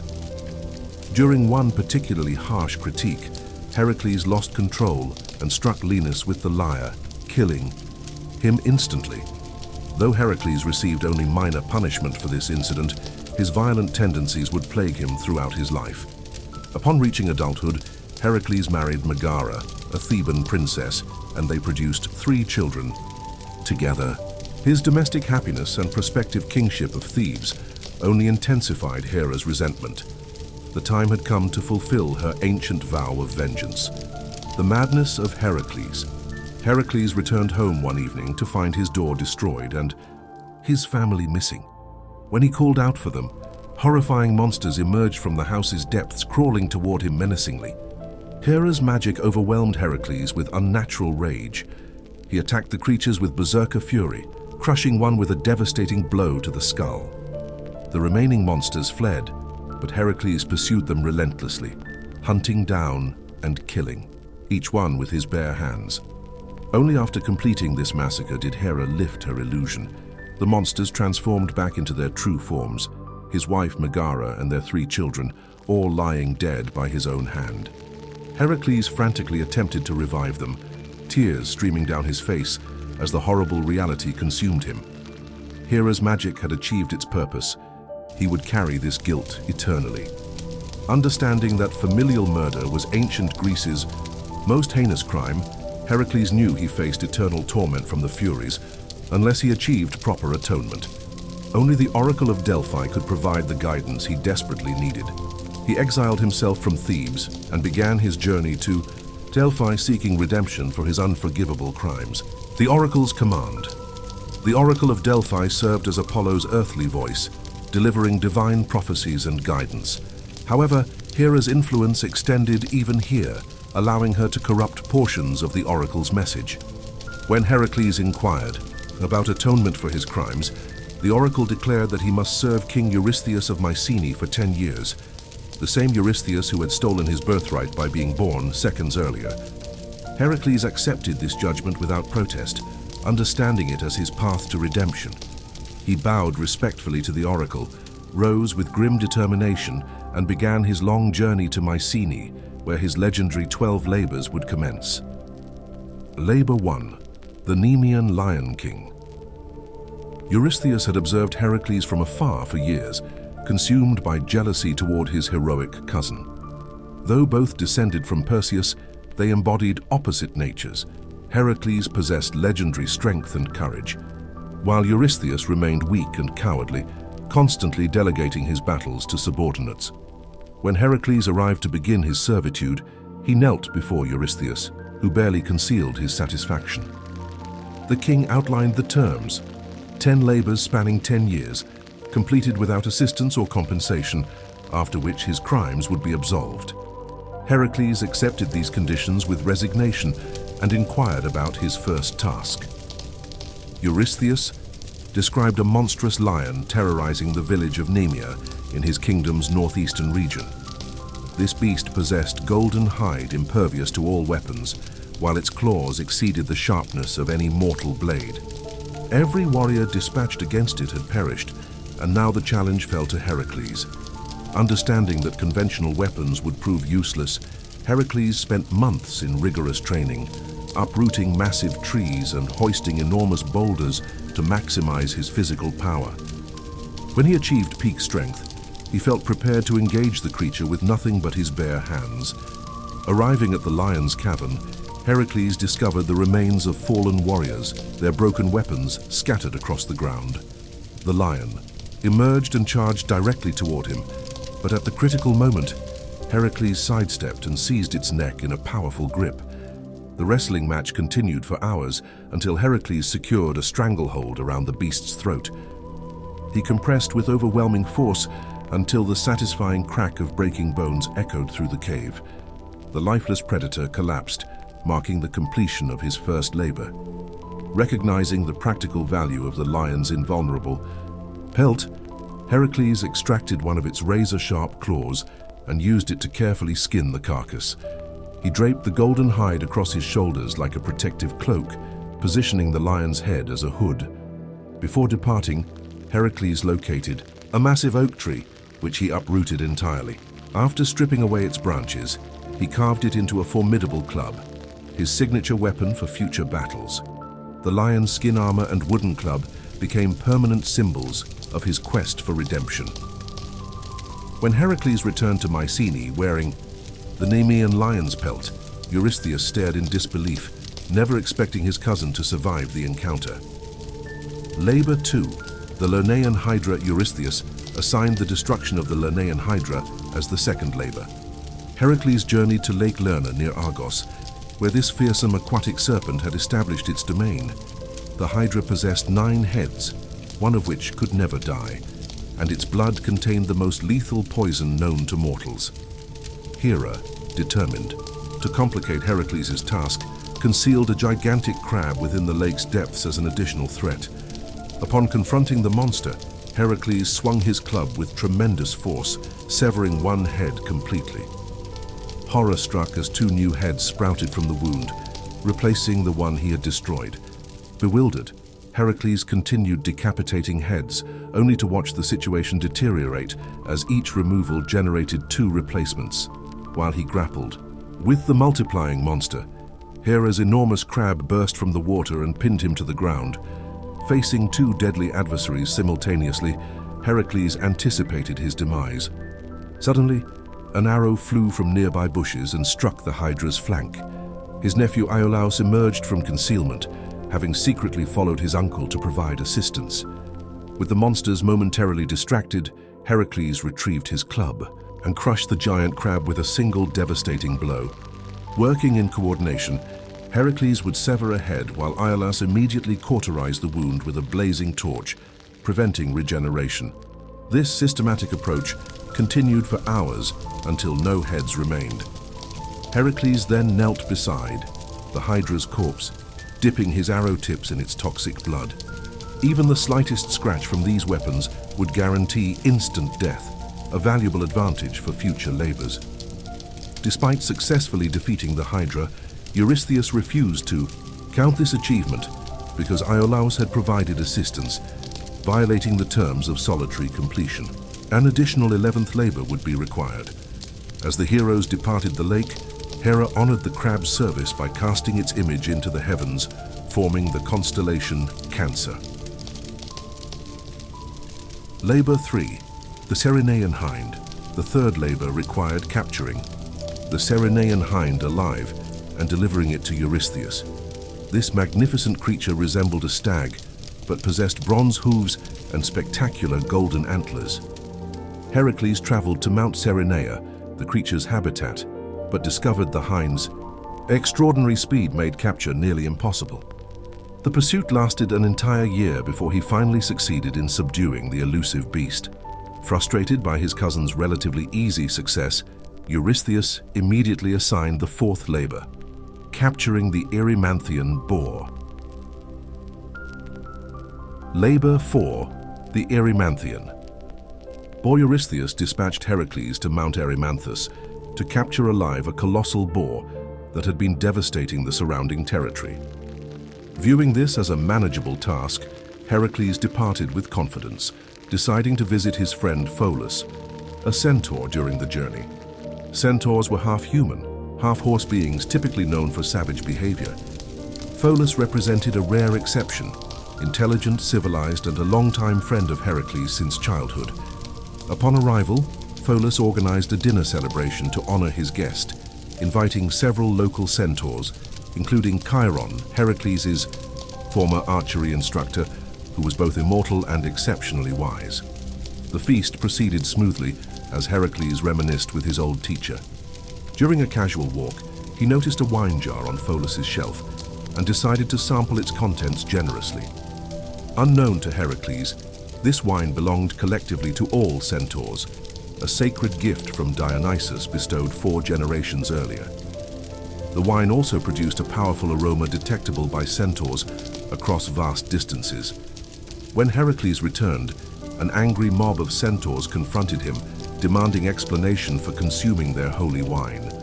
Pholus and Chiron attempted to mediate, but the situation escalated as the entire tribe arrived, drawn by the wine's distinctive scent. Enraged centaurs attacked Heracles, but despite their overwhelming numbers, they couldn't overpower him. In self-defense, Heracles began firing arrows coated with hydra poison, killing many attackers and causing the survivors to flee. Tragically, during the chaotic battle, Heracles accidentally struck his beloved teacher Chiron. As an immortal being, Chiron couldn't die, but the hydra's poison condemned him to eternal agony. Zeus witnessed these events and took pity on the suffering centaur, lifting Chiron's spirit into the heavens to create the constellation Sagittarius.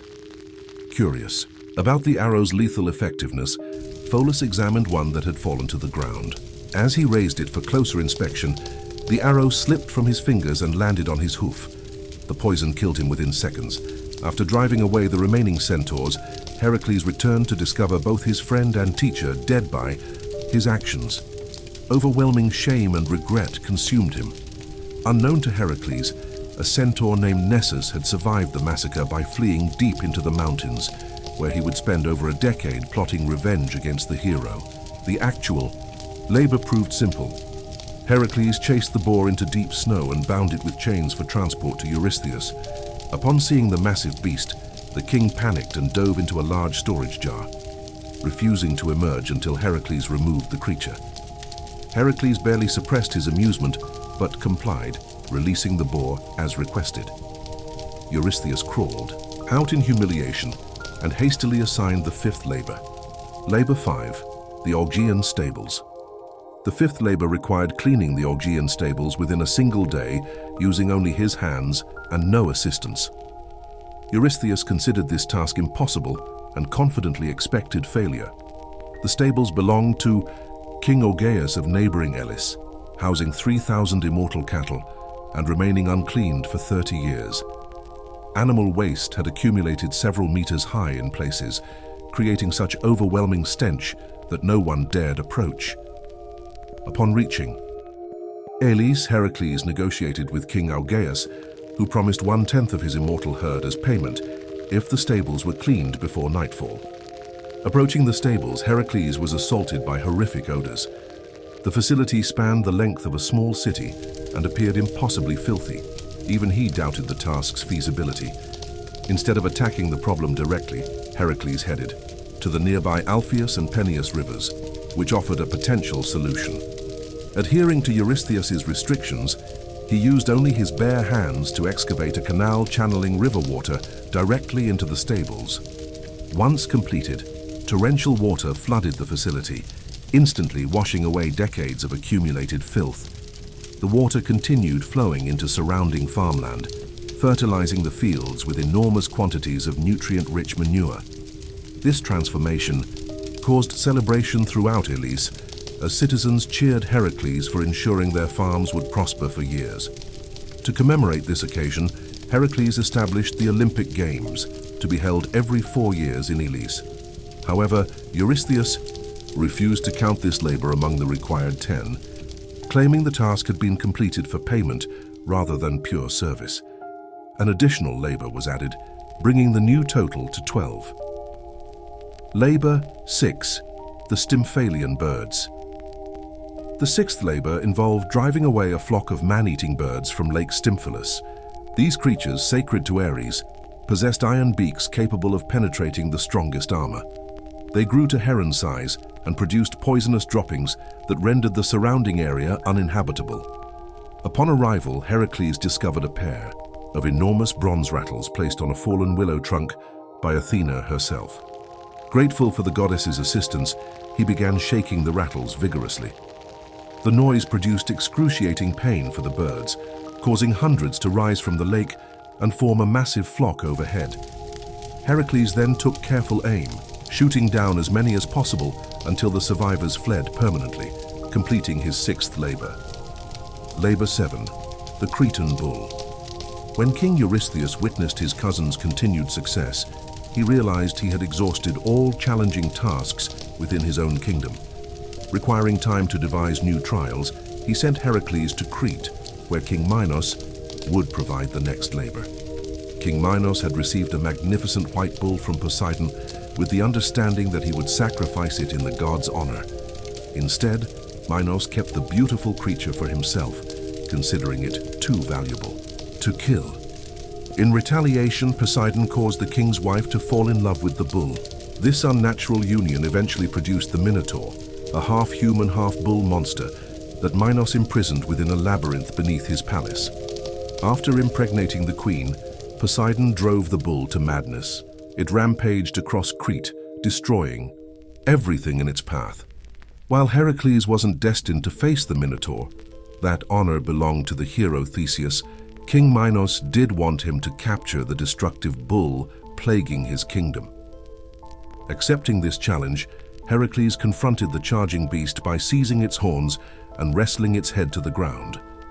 After hours of struggle, the exhausted bull finally submitted, allowing Heracles to mount its back.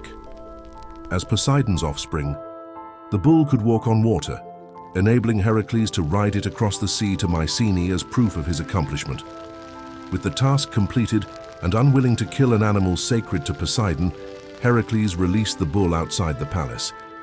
It proceeded to ravage the Greek mainland until years later, when the hero Theseus finally captured and destroyed it.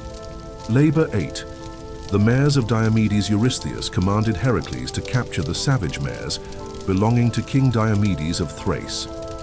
These terrifying steeds possessed the ability to breathe flames, their natural ferocity amplified by their masters' grotesque practice of feeding them human flesh from unsuspecting visitors to his realm. Heracles embarked on this journey accompanied by Abderus, his beloved companion and son of Hermes. Upon reaching Thrace, they approached Diomedes' palace where the fire-breathing horses were displayed. The mares remained shackled to the palace walls with heavy iron chains, constantly thrashing and foaming at their mouths for all to witness. When Heracles entered the palace to confront King Diomedes, a repulsive man emanating nauseating odors, a horrifying scream erupted behind him. Rushing outside, Heracles discovered the horses tearing apart his young lover Abderus, who had approached them out of fatal curiosity. Consumed by fury, Heracles stormed back into the palace, slaughtering the guards and seizing Diomedes by his hair before dragging him outside. In poetic justice, Heracles fed the king to his own monstrous steeds. However, Diomedes' flesh proved so revolting that the horses abandoned their meal halfway through, permanently losing their appetite for human meat. With the mares now subdued, Heracles secured their chains and led them back to Eurystheus, completing his 8th labor. Labor 9, the girdle of Hippolyta. The 9th labor required obtaining Hippolyta's girdle, a magnificent belt of gold and leather that guaranteed victory in combat. This treasure belonged to Hippolyta, daughter of Ares and queen of the Amazons, a formidable tribe of warrior women whose fighting prowess surpassed most men and who regularly raided neighboring settlements to demonstrate their supremacy. Heracles traveled eastward with a small band of warriors, expecting potential conflict with the Amazons. Surprisingly, the warrior women welcomed them hospitably, with Queen Hippolyta showing particular fascination with Heracles. Having learned of his legendary achievements and overcome with desire, Hippolyta willingly presented him with her girdle. As a gesture of romantic interest, from Mount Olympus, Hera observed these developments with disbelief.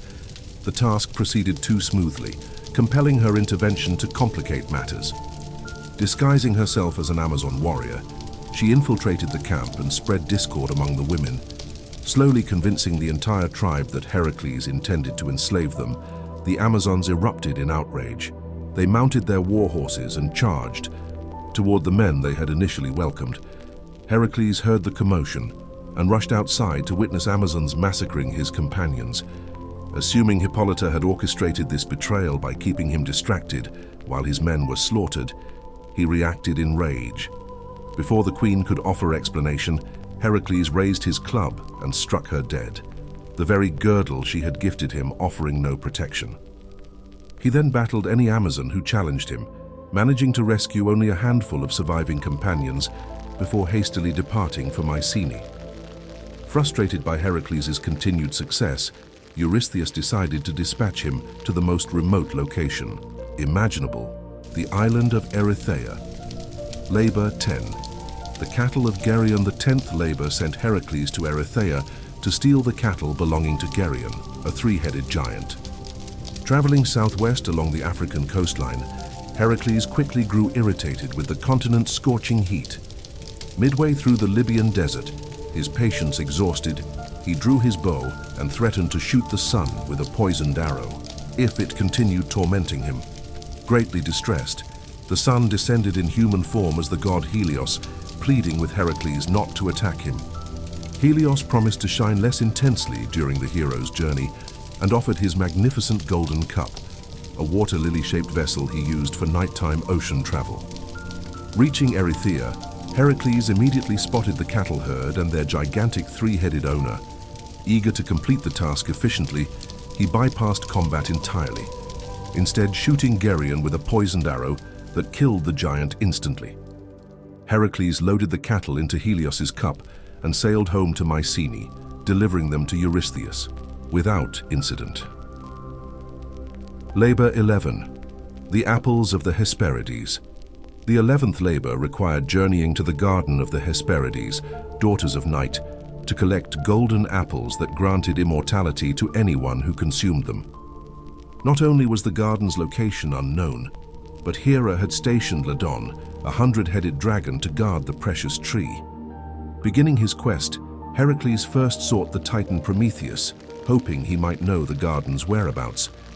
Prometheus, humanity's creator, had been chained to a mountainside as punishment for stealing divine fire to give to mortals. This torment had continued for centuries when Heracles discovered him. Taking pity on the suffering Titan, Heracles shattered his chains and granted freedom, finally ending the eternal punishment. In gratitude, Prometheus revealed the garden's location, but warned that no mortal could pluck the golden apples directly. Instead, he suggested seeking help from Atlas, who lived near the garden. Following this advice, Heracles located Atlas, an easy task given the Titan's immense size. Atlas had fought against the Olympians in the war between gods and Titans, and upon defeat, Zeus condemned him to support the sky for eternity.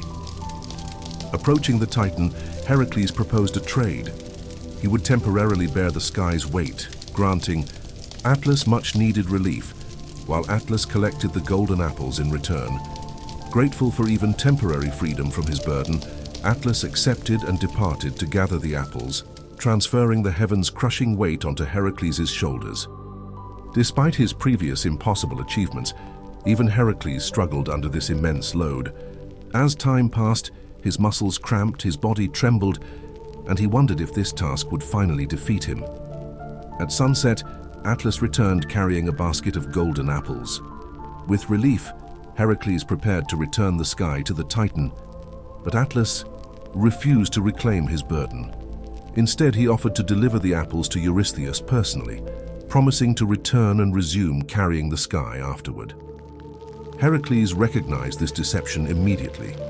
He thanked Atlas for the generous delivery offer and agreed to hold the sky longer, but requested that Atlas briefly reclaim it so he could adjust his lion pelt to cushion his shoulders and head. Seeing the logic in this comfort improvement, the unsuspecting Atlas set down the apples and took back the sky. The moment he was free, Heracles seized the apples and bid Atlas farewell, quickly returning to complete his labor. Atlas raged at this trickery, his furious roars shaking the ground for miles. Over centuries, the Titan eventually transformed into stone, his massive remains becoming the Atlas mountain range of North Africa.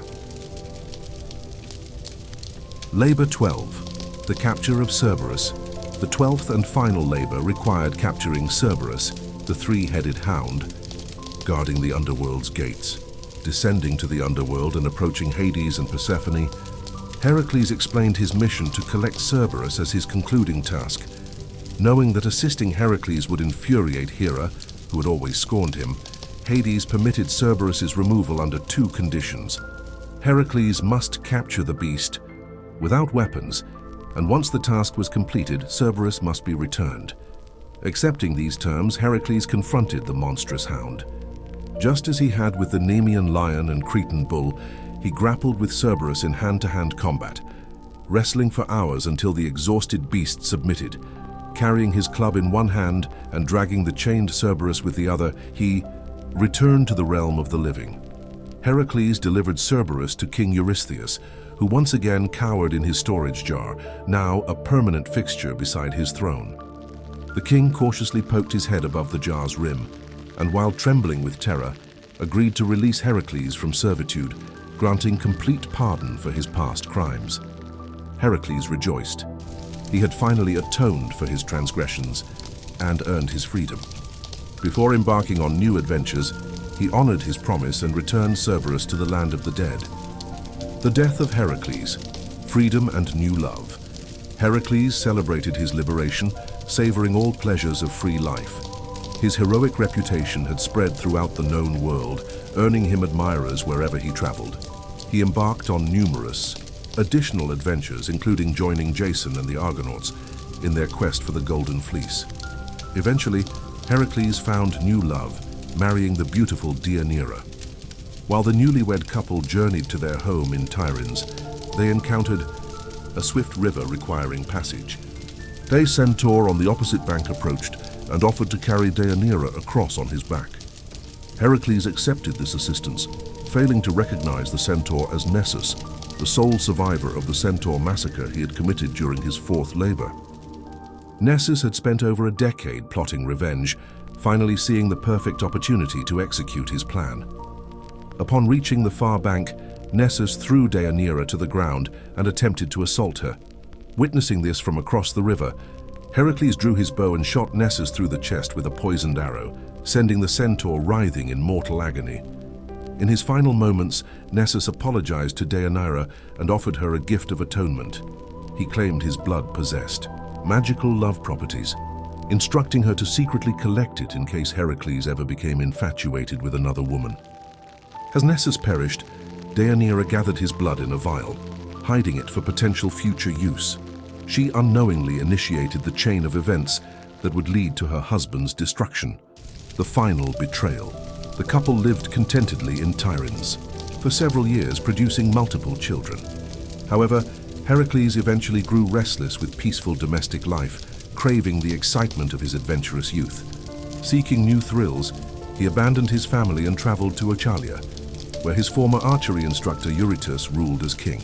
Within days, Heracles became enamored with King Eurytus' daughter, Iole. After winning her affections, Heracles brought Iole home to Tiryns, where his wife and children resided. While initially pleased by her husband's return, Deianira grew suspicious upon seeing him arrive with another woman, fearing infidelity. In desperate attempt to reclaim Heracles' love, she retrieved Nessus's hidden blood, believing in its supposed romantic properties. She smeared the blood onto a robe and presented it to Heracles as a gift, requesting he wear it to dinner that evening. When Heracles donned the garment later, he immediately sensed something terribly wrong. Nessus's blood began adhering to his skin, creating horrible burning sensations. Heracles screamed in agony, attempting to tear off the robe but ripping away large chunks of flesh in the process. The centaur Nessus had orchestrated this perfectly. Knowing Heracles would shoot him with a poisoned arrow during the assault on Deianira, he had cunningly convinced her to collect his blood, now contaminated with Hydra poison, ensuring Heracles would suffer the same agonizing death he had inflicted on other centaurs. The hero's end. Heracles' torment continued for hours while his wife Deianira, realizing she had poisoned her beloved husband, hanged herself in despair. Knowing death approached, Heracles frantically ran through his courtyard, uprooting trees to construct a funeral pyre. Once assembled, the hero positioned himself upon it and asked a friend to ignite the flames. As fire consumed his flesh and his body blazed, a smile appeared on Heracles' face, finally released from excruciating pain. A tremendous storm cloud gathered around the funeral pyre.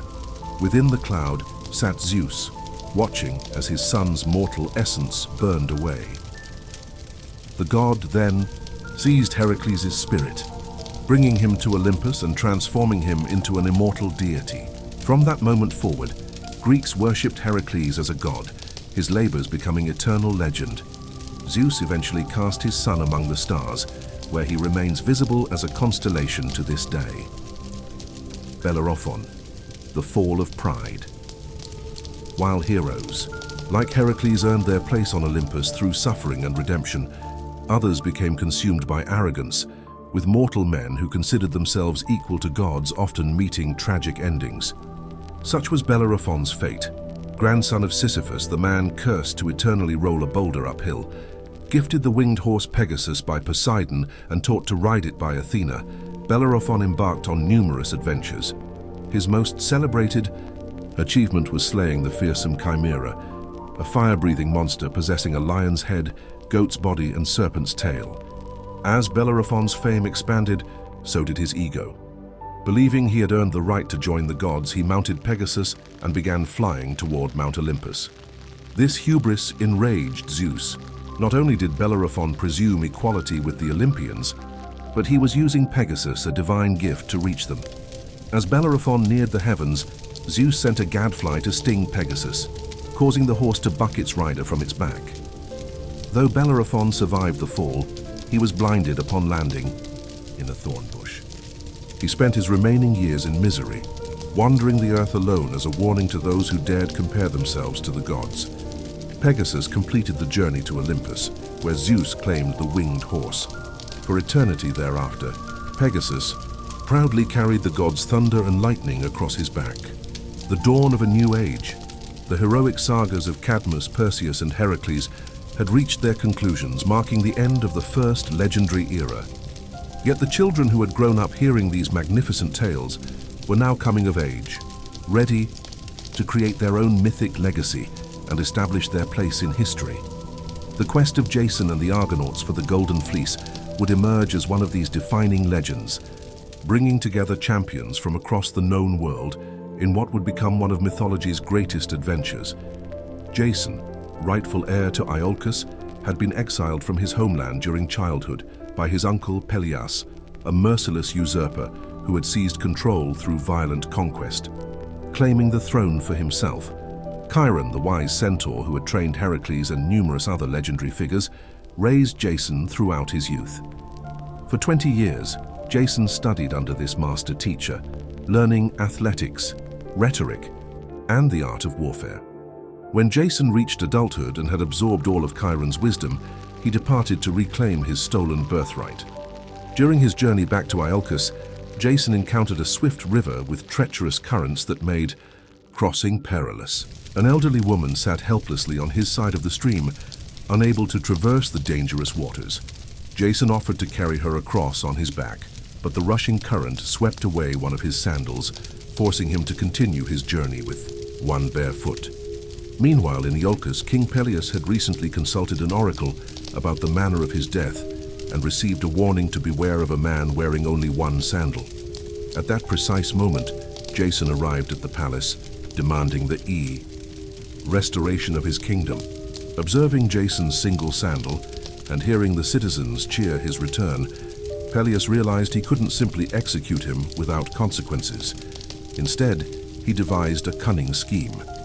He challenged Jason to retrieve the legendary golden fleece from Kolkis, an artifact reportedly more precious than any treasure on Earth. If Jason could obtain the fleece, Peleus promised to relinquish the kingdom, confident that Jason would perish during the attempt. With his honor at stake, Jason accepted Peleus's challenge, but recognizing the immense dangers ahead, he began assembling the greatest heroes the world had ever known.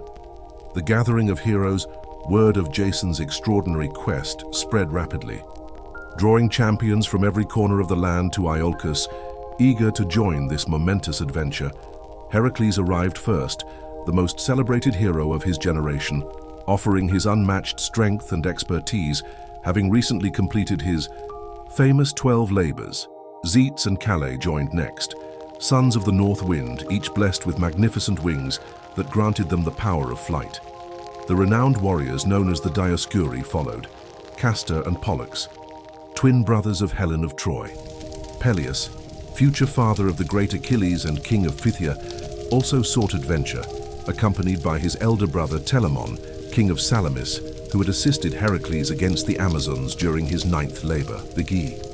Heroes of the Caledonian boar hunt, an adventure yet to unfold, arrived next with Euphemus, Meleager, and Idas, all enthusiastic to embark on their next challenge. Finally, Orpheus joined the company, the celebrated poet whose beautiful music was renowned throughout the civilized world. Only after his journey with the Argonauts would his most famous tale, the tragic loss of his beloved Eurydice, come to pass. To transport these legendary heroes, Jason enlisted Argus, the master shipbuilder, who collaborated with Athena to create the Argo, the swiftest and most durable vessel of its era. Athena installed an enchanted piece of wood at the ship's bow, enabling Jason to communicate directly with the gods. As they set sail and their grand voyage commenced, Jason and his companions adopted the name Argonauts after their vessel. The Greek term Argo, meaning swift, and nauts, meaning sailor. The journey begins. Sailing northward, they first reached the island of Lemnos, discovering it populated entirely by women. Years earlier, the island's women had been devoted worshippers of Aphrodite, goddess of love and beauty, but their dedication had gradually diminished, allowing her temple to fall into decay. Enraged by this neglect, Aphrodite cursed the women with a repulsive odor, causing their husbands to abandon them for female slaves rather than endure their company. Feeling betrayed and abandoned, the women decided to murder every male inhabitant of the island, including all boys, then spent years in isolation until the Argonauts' arrival. Upon seeing the heroes approach, Aphrodite lifted her curse, allowing the women to welcome their visitors properly. With the offensive smell eliminated, Aphrodite hoped the women would conceive children, ensuring the island's survival with a new generation prepared to worship her. Her strategy succeeded magnificently. After an entire year had passed, the Argonauts remained on the island, prompting Heracles to become furious with their delay.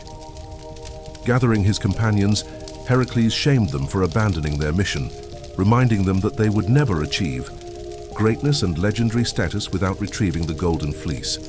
Embarrassed by this reproach, the Argonauts returned to their ship and resumed their journey. Continuing eastward, the Argonauts passed Troy and arrived at Chios so Heracles could replace his damaged oar.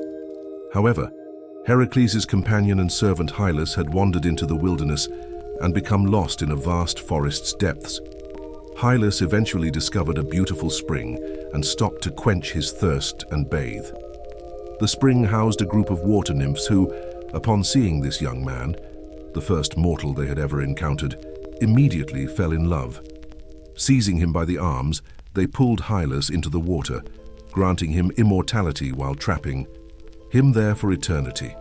When Heracles noticed his servant's absence, he searched the forest extensively, but Hylas could not be found. After days of fruitless searching, Heracles returned to the shore only to discover that Jason and the Argonauts had departed without him. The Golden Fleece. The heroes next passed through the kingdom of Thrace before navigating the clashing rocks, a waterway so perilous that no vessel had ever successfully traversed it before. Entering the Black Sea, Jason and his crew finally beheld Colchis, their ultimate destination where King Aetes guarded the Golden Fleece, the most valuable treasure known to humanity. Upon arriving at his palace, Aetes showed hospitality to the Argonauts, but refused to surrender the fleece, confident in its security, as the fearsome Colchian dragon protected it. Recognizing that even Jason couldn't defeat such a monster, Hera, queen of the gods, decided to provide assistance. Long ago, Jason had carried an elderly woman across a river out of pure kindness, unaware that she was Hera herself, who had descended to Earth in disguise. Hera now repaid this debt by making Medea, King Aetes' beautiful daughter, fall in love with Jason. Medea possessed powerful magical abilities and offered Jason her aid, providing him with enchanted herbs that could subdue the dragon. With these magical herbs, Jason put the beast to sleep before seizing the Golden Fleece. Finally possessing the precious fleece, Jason and the Argonauts hastily retreated to their ship, with Medea joining them aboard as they made their swift escape. The perilous return. At dawn, King Aetes awakened to discover the Golden Fleece's theft and quickly assembled a naval fleet to pursue the thieves. Aetes' son Apsyrtus commanded the pursuing fleet and soon closed the distance on their quarry. Medea, seeing her brother gaining on them and realizing they couldn't outrun such a large force, requested that the Argo halt so she could bring Apsyrtus aboard for peace negotiations. As Apsyrtus's vessel approached, Medea dragged him onto the Argo, drew a concealed knife and stabbed him through the chest. Dismembering the corpse, she threw her brother's remains piece by piece into the sea, forcing their grieving father to abandon pursuit to collect them. With this purchased time, the Argonauts sought an escape route. Heading west, they entered the Istros River, sailing for weeks until reaching the Alps. Facing this dead end, the Argonauts came ashore and carried their ship overland through the mountains. Upon reaching the Rhodinus River, they sailed once more, this time entering the Mediterranean Sea. The Siren's Song. As they sailed, Jason and his men began hearing an enchanting melody. Their ship was passing the Sirens' domain, irresistible, creatures who lured sailors to destruction with their bewitching songs. At this critical moment, Orpheus, the renowned poet, produced his lyre and began playing his beautiful music, gradually increasing the volume until it drowned out the Sirens' deadly call. Only after they had safely passed did Orpheus lower his instrument, with every man aboard cheering and thanking him for preserving their lives. Returning toward Greece, their next destination was Scheria, home to the Phaeacians, a hospitable people who welcomed them warmly. After enduring countless perils, they rested on the island for several weeks, during which Jason and Medea celebrated their wedding. Now married, they took to the sea again, finally heading home to Greece.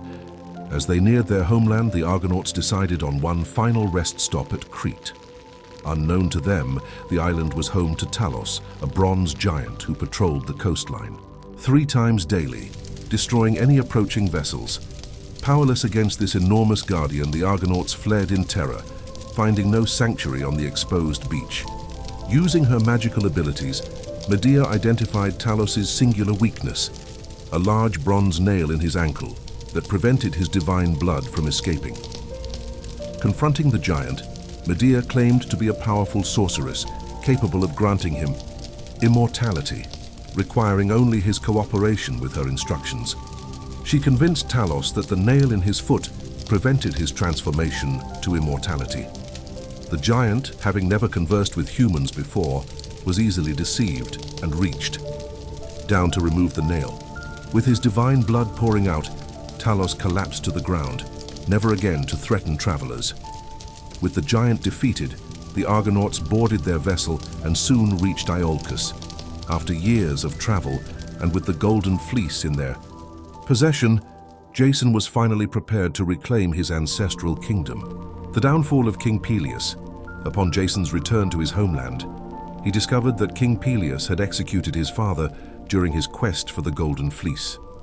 Consumed by thoughts of vengeance, Jason confronted the king with the precious fleece in hand, demanding the throne that was rightfully his. Peleus, breaking his sacred oath, refused to surrender his power and ordered Jason to depart immediately. Medea, understanding that Peleus would never willingly relinquish control, devised a masterful deception.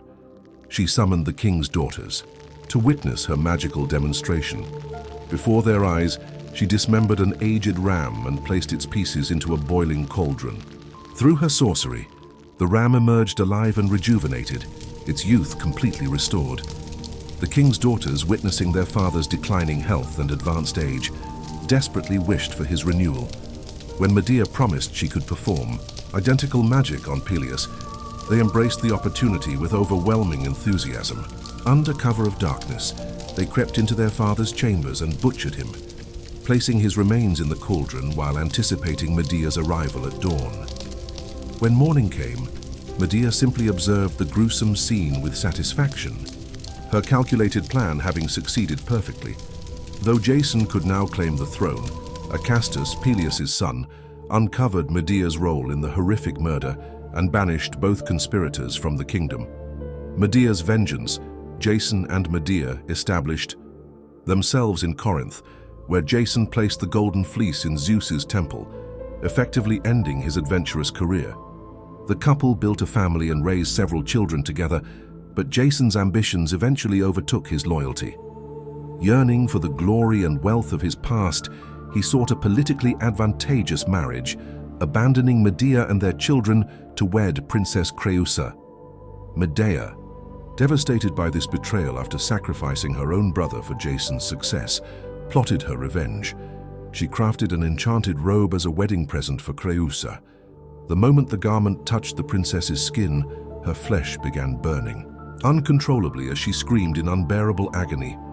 Her father attempted rescue, but suffered the same fate upon contact with the cursed fabric, and both perished before Jason's horrified gaze. Realizing Medea's involvement, Jason drew his weapon and rushed to confront her.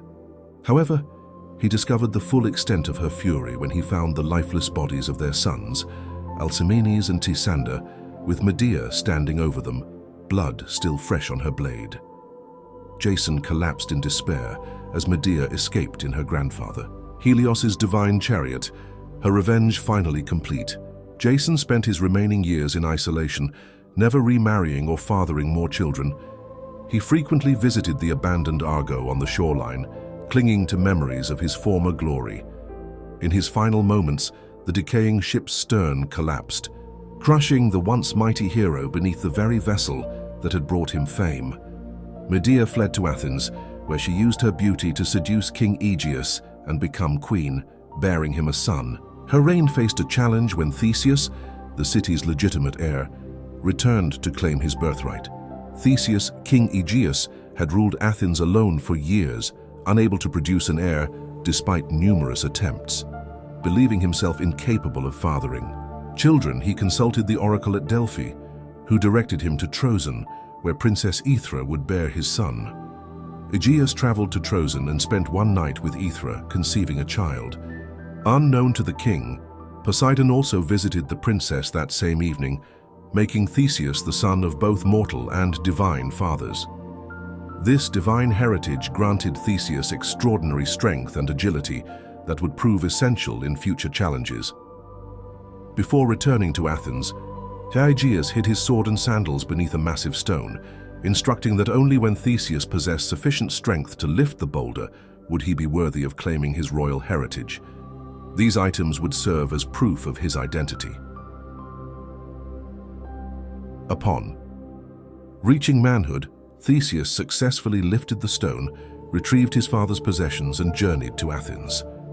However, Medea had already given Aegeus a son named Medus, who stood as heir to the throne. Fearing Theseus would displace her child, Medea began plotting against him. When Theseus arrived at the palace, Medea demanded he prove his warrior skills. By defeating the bull of Marathon, the same creature Heracles had captured during his 7th labor. Rather than perishing as Medea anticipated, Theseus easily slaughtered the beast and returned victorious. Desperate, Medea attempted to poison Theseus with a cup of wine as he approached the king.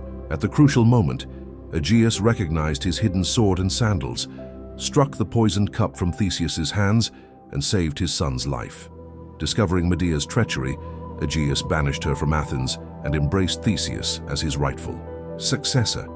Expelled once again, Medea returned to Colchis, where she reconciled with her father Aeetes and spent her final years at the world's edge. After settling in Athens, Theseus learned of the city's terrible burden.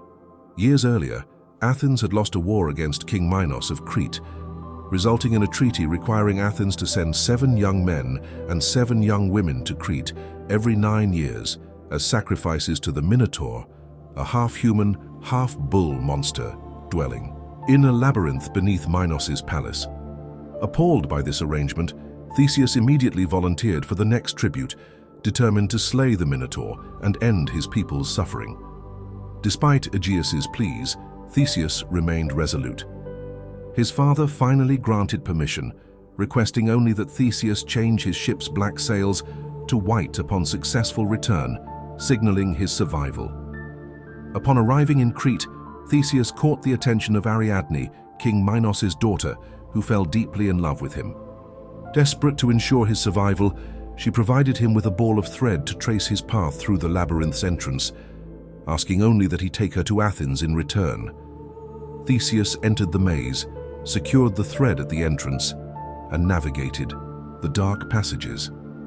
Ariadne had warned him that the labyrinth's complexity posed a greater threat than the Minotaur itself, as previous victims had starved while lost in its endless corridors. After hours of travel, Theseus reached the center and engaged the Minotaur in brutal combat. Despite the creature's formidable strength, Theseus's superior speed and agility prevailed, and he killed the beast with his sword, forever ending Athens' sacrificial obligation. Following the thread back to the entrance, Theseus reunited with Ariadne and the 13 other Athenian prisoners.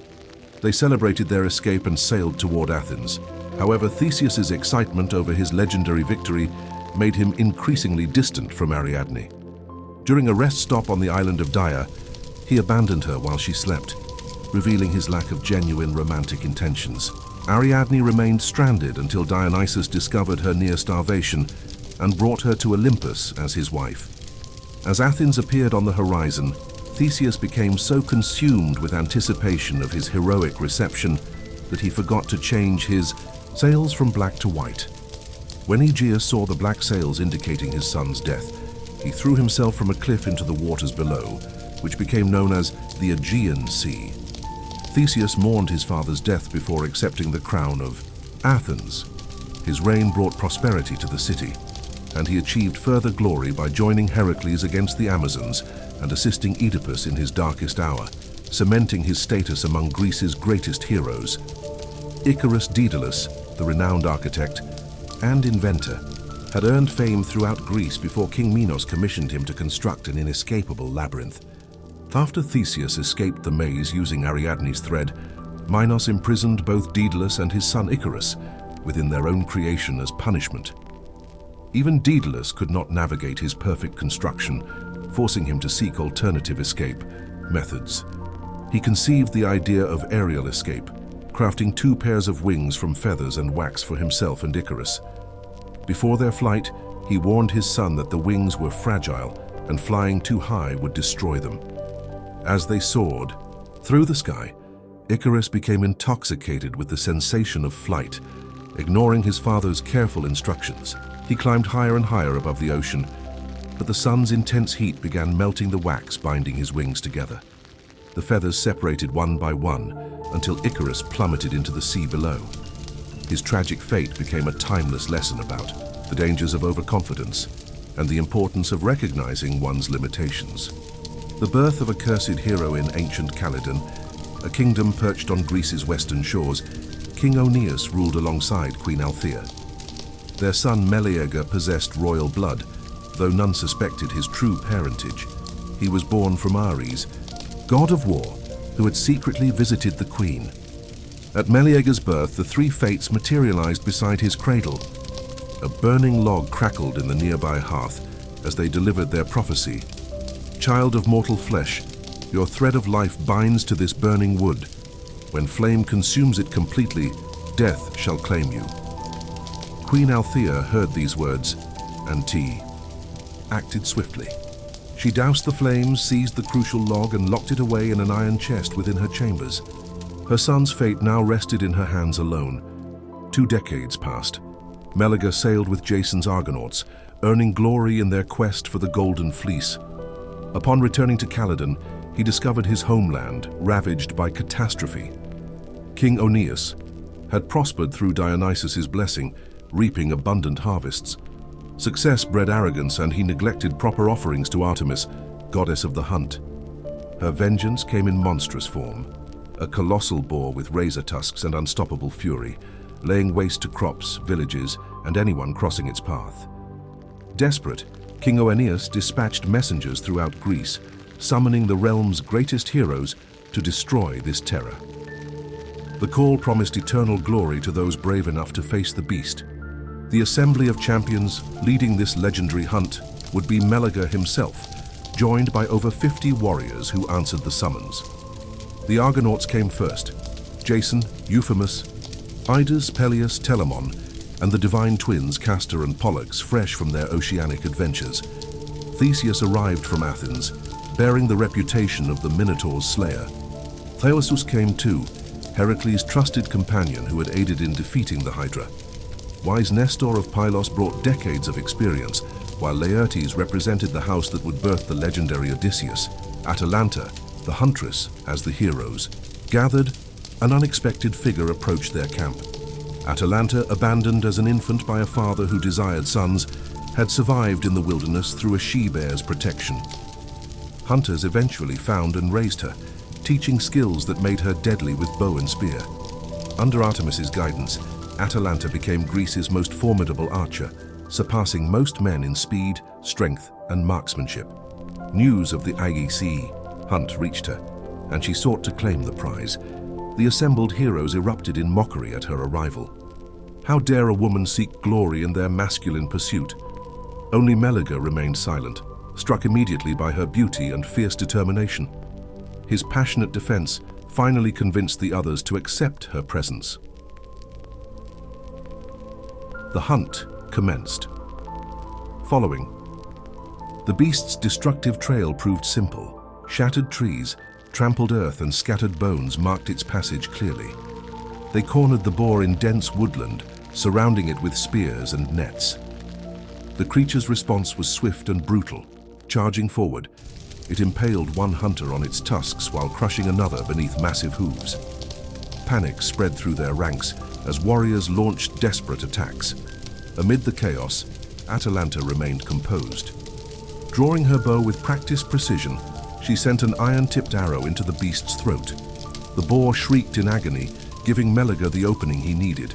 His spear found its heart, delivering the killing blow. Victory cheers filled the air, but Meleager refused personal credit.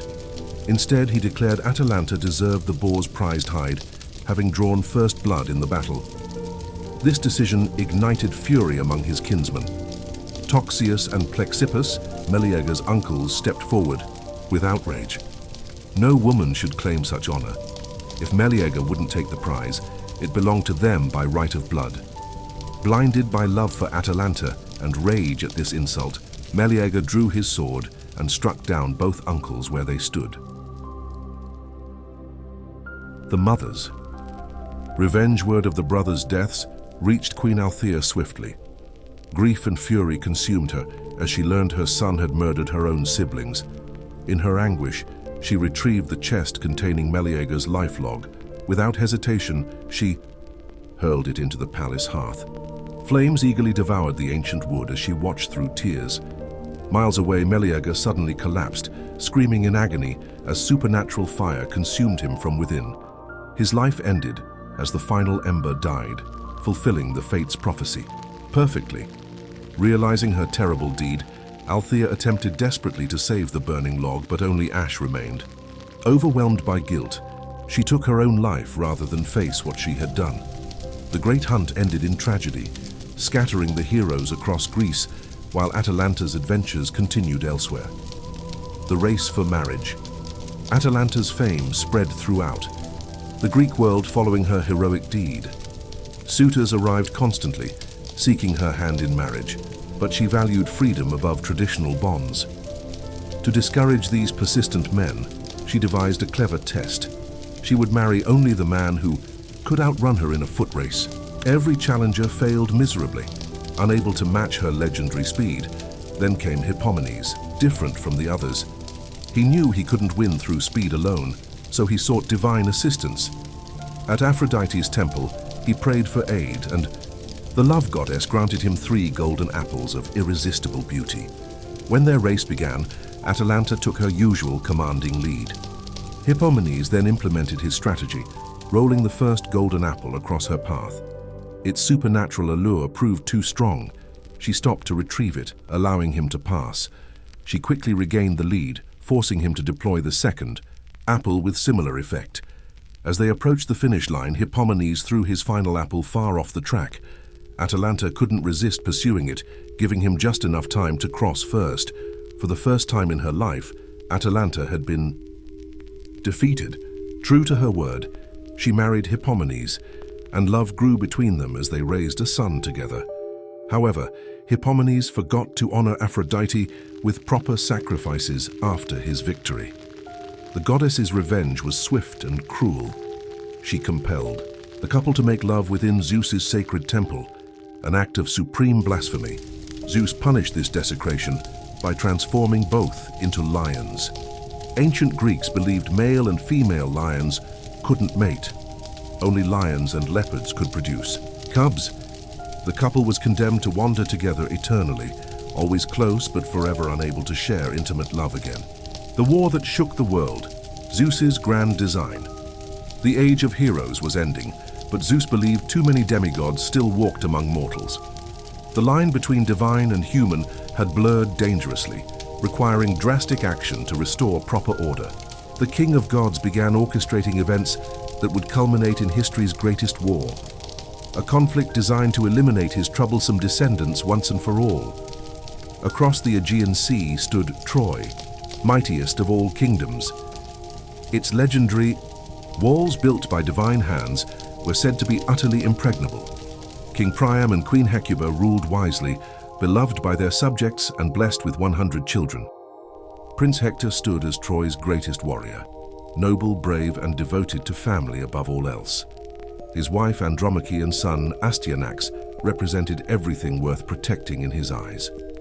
Princess Cassandra possessed Apollo's gift of prophecy. Though the god's curse ensured no one would ever believe her visions, punishment for rejecting his romantic advances, Prince Paris grew up far from royal luxury. Before his birth, Hecuba received a terrible prophecy. Her unborn son would bring Troy's destruction. Unable to kill the child herself, she ordered a shepherd to complete the grim task. The shepherd's compassion saved Paris's life, raising him in secret among the hills, though this mercy would doom an entire civilization. The most beautiful woman. Zeus's plan required another key player.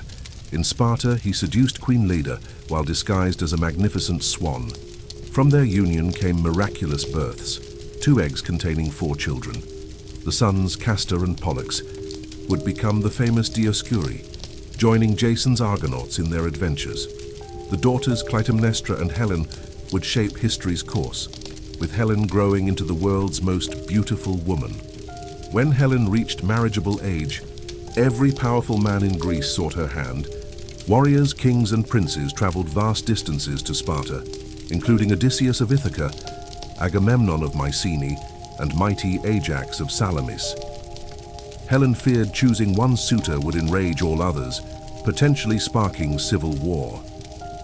Clever Odysseus proposed a solution. Each suitor must swear a sacred oath to protect whichever husband Helen chose. This oath seemed to prevent conflict, allowing Helen to select Menelaus of Mycenae as her husband. They ruled Sparta together in apparent happiness, while disappointed suitors returned home peacefully. None suspected that their oath to prevent violence would become the very mechanism drawing them into unprecedented war. The Golden Apple of Discord. On Mount Olympus, the wedding of Thetis and Peleus brought gods and heroes together in celebration. The sea goddess and former Argonaut invited everyone to their feast. Everyone except Eris, goddess of discord, whose presence brought chaos wherever she went. Insulted by this exclusion, Eris crashed the wedding with a vengeful gift, a golden apple inscribed with, "To the most beautiful." She cast it among the goddesses, knowing their vanity would breed conflict. Hera, Athena, and Aphrodite immediately began quarreling over who deserved the apple. Unable to choose between his wife, daughter, and love itself, Zeus appointed a mortal judge, the shepherd Paris, known for fair judgment despite his humble station. Each goddess offered tempting bribes for his vote. Hera promised dominion over Europe and Asia. Athena offered unmatched skill in warfare, but Aphrodite understood young men's desires perfectly. She promised him the world's most beautiful woman. Paris awarded her the apple without hesitation.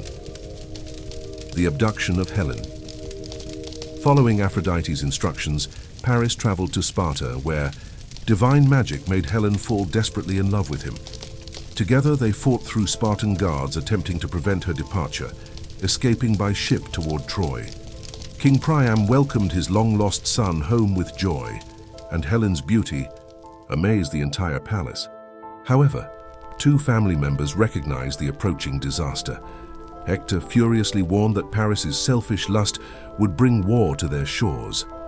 Even more dramatically, Cassandra shrieked prophecies of Troy's complete destruction due to Helen's presence. As always, her curse ensured these accurate warnings were dismissed as madness. When Menelaus returned from Crete to find his wife gone, his rage shook the foundations of Greece. He immediately called upon Helen's former suitors to honor their sacred oaths and join his war of retrieval, the Greek alliance. True to their word, the greatest heroes of Greece assembled for war against Troy. Agamemnon, Menelaus's brother, and king of wealthy Mycenae, commanded the vast Greek fleet with his superior resources and military might. The former suitors arrived as promised: wise Nestor, bold Diomedes, and cunning Odysseus, whose intelligence would prove crucial in the coming conflict. Greatest of all came Achilles, prince of Phthia, and the world's most formidable warrior. His participation guaranteed Greek victory. No mortal could stand against his supernatural skill and near invulnerability. Achilles and the river of immortality prince. Achilles of Phthia stood as the most feared warrior ever born. His divine mother Thetis, goddess of the sea, carried her infant son to the underworld's edge, where the river Styx flowed with waters of immortality. Grasping him by the heel, she plunged Achilles into the sacred current. The mystical waters transformed his flesh into something beyond mortal vulnerability, though the spot where her fingers held him remained untouched by immortality. A single point of weakness in an otherwise invincible body, thirsting for glory and combat. Achilles joined Greece's assembled champions alongside his dearest companion Patroclus, whose friendship meant more to him than life itself. Agamemnon commanded hundreds of war vessels filled with Greece's finest warriors. But as they prepared to sail, their fleet found itself trapped by supernatural stillness. No wind stirred the sails, no current moved the waters. The cause of this paralysis lay in Agamemnon's arrogance. He had slain one of Artemis's sacred deer during a hunt, earning the huntress goddess's wrath. She stole the winds from their sails, ensuring the fleet could not depart. Desperate to reach Troy, Agamemnon consulted his seers for divine guidance. Their answer chilled his blood. Only the sacrifice of his beloved daughter Iphigenia would appease Artemis and restore the winds. Thousands of warriors waited idle while their king wrestled with this terrible choice. pride ultimately triumphed over paternal love. Agamemnon sent word to Iphigenia, claiming Achilles desired her hand in marriage and requesting her immediate presence. The princess arrived radiating joy, believing she approached her wedding altar. Only as she drew near did horror dawn. This was no marriage ceremony, but a sacrificial shrine. Her father's blade pierced her heart as betrayal and confusion filled her dying eyes. Iphigenia's blood satisfied Artemis's demand for justice. The goddess released her hold on the winds, allowing the Greek fleet to finally sail toward their destiny. The defenders of Troy would not face this invasion alone. Divine blood flowed through many of its defenders, beginning with Prince Aeneas, son of Aphrodite herself and cousin to the royal family. King Priam's call for aid brought powerful allies from across the known world. The Lycians answered first, led by Sarpedon, son of Zeus and descendant of the legendary Bellerophon. Fighting beside him came Glaucus, whose reputation as a warrior matched his noble lineage. Most formidable among Troy's allies were the Amazons, warrior women whose skill in battle surpassed most men. Queen Penthesilea, daughter of Ares, commanded these fierce fighters with unmatched prowess and tactical brilliance. The gods themselves chose sides in this conflict that would reshape the ancient world. Hera and Athena, still burning with fury over Paris's judgment, threw their support behind the Greeks. Aphrodite naturally favored Troy, having orchestrated Helen's abduction that started the war. Apollo, as Troy's patron deity, defended his beloved city with divine power. Poseidon joined the Greek cause despite having built Troy's walls alongside Apollo, his jealousy over the Trojans' greater devotion to his fellow god overcoming past loyalties. Ares, drawn by the promise of endless bloodshed and eager to prove his superiority over sister Athena, sided with Troy to ensure maximum carnage. 9 years of siege. For nearly a decade, Greek forces hurled themselves against Troy's impenetrable defenses without success. The divine walls held firm against every assault, forcing the invaders to seek alternative strategies.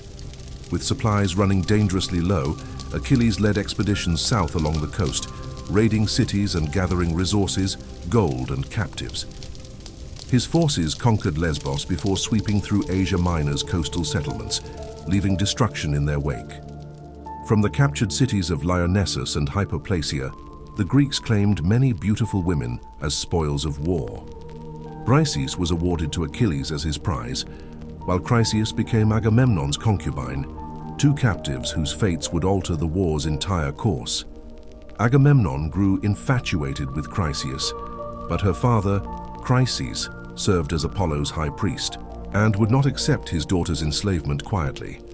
The elderly priest approached the Greek camp, offering substantial gold and silver for her freedom. Agamemnon not only refused the ransom, but mocked the desperate father, gesturing toward Chryses chained beside his bed.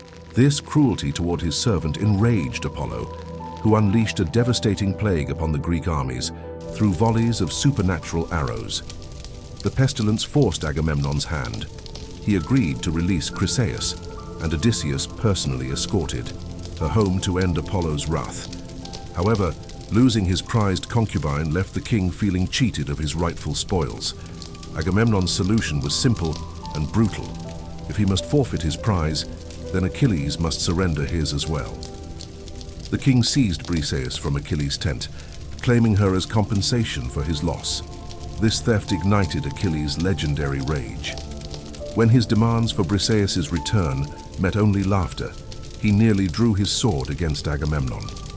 Only Athena's divine intervention prevented bloodshed, the goddess restraining his arm while counseling patience.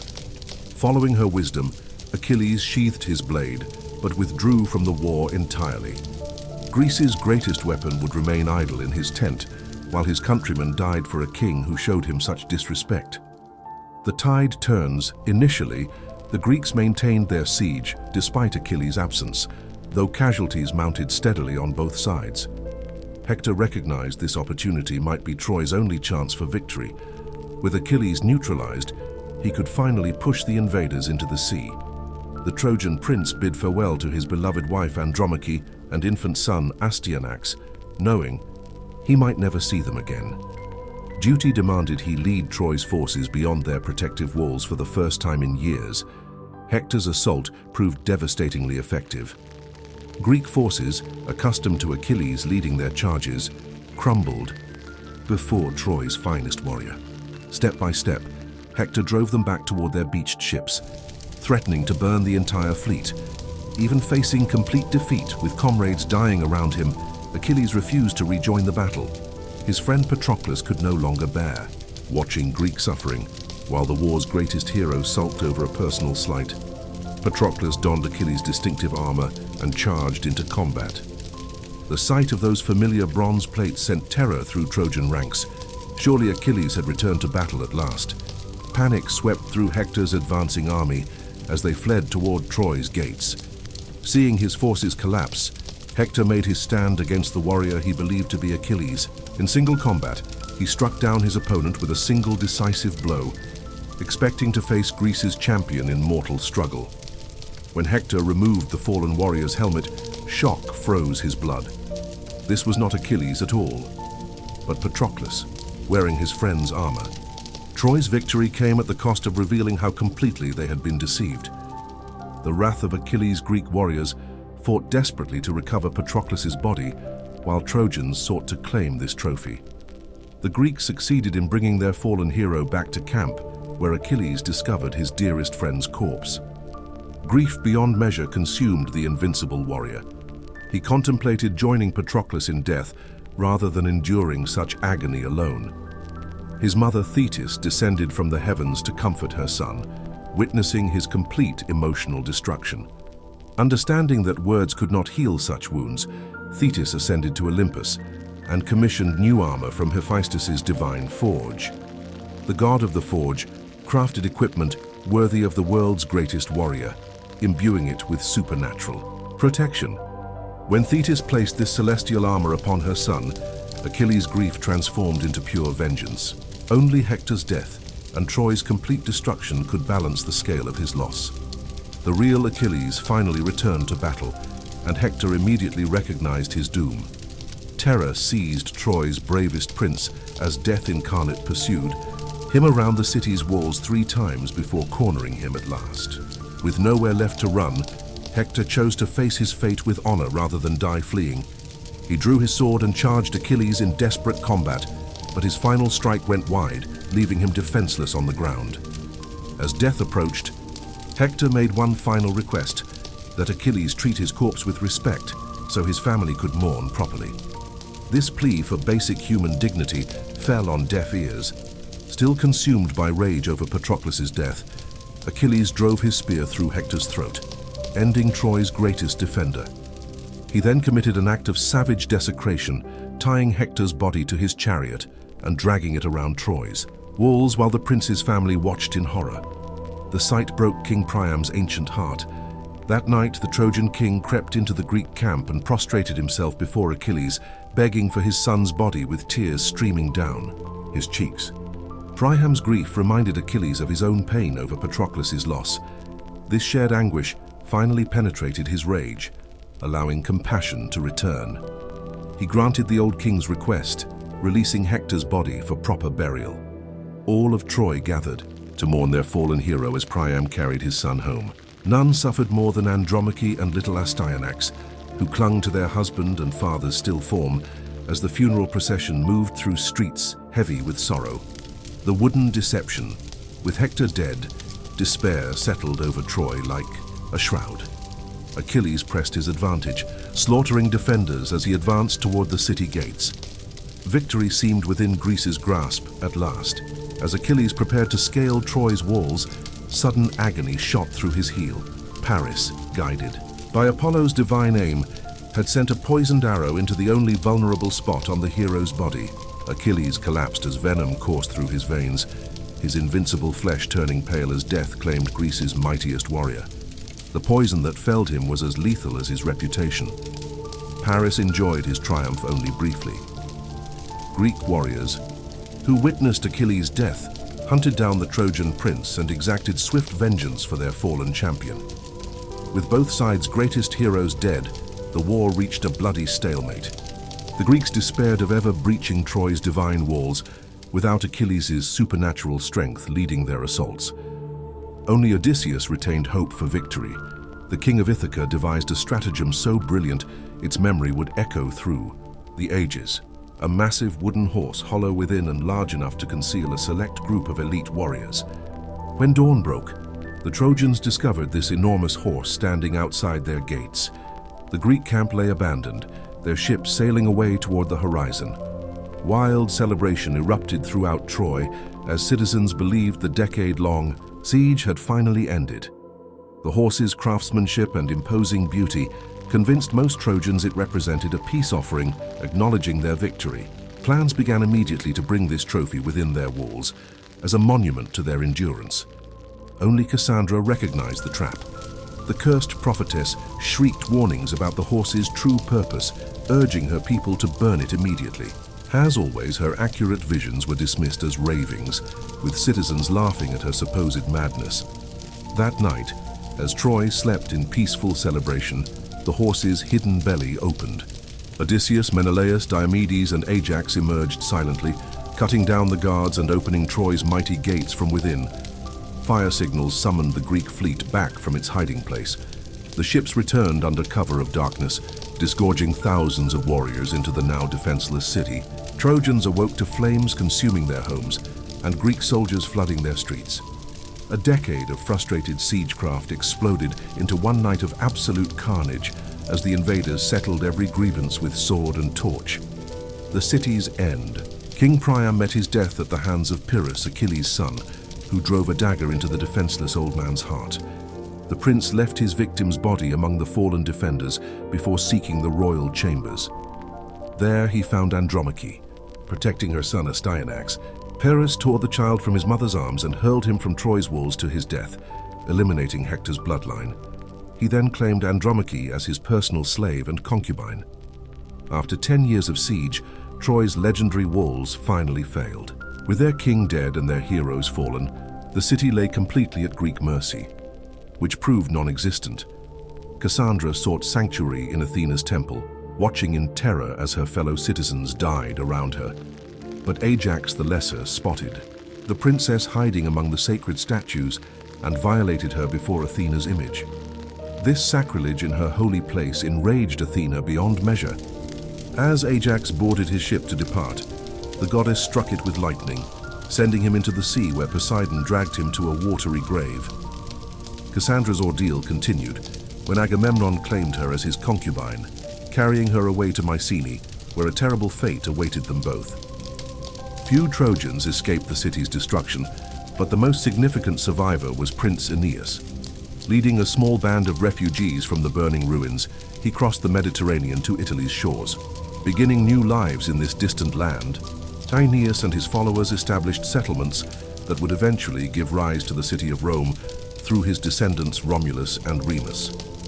Menelaus finally reclaimed Helen, returning with her to Sparta, where they resumed their reign.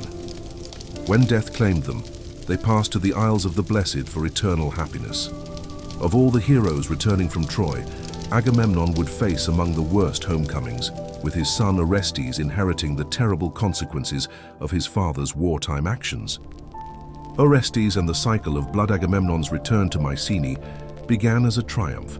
Citizens lined the streets to welcome their victorious king as he displayed the treasures and captives claimed from Troy's ashes.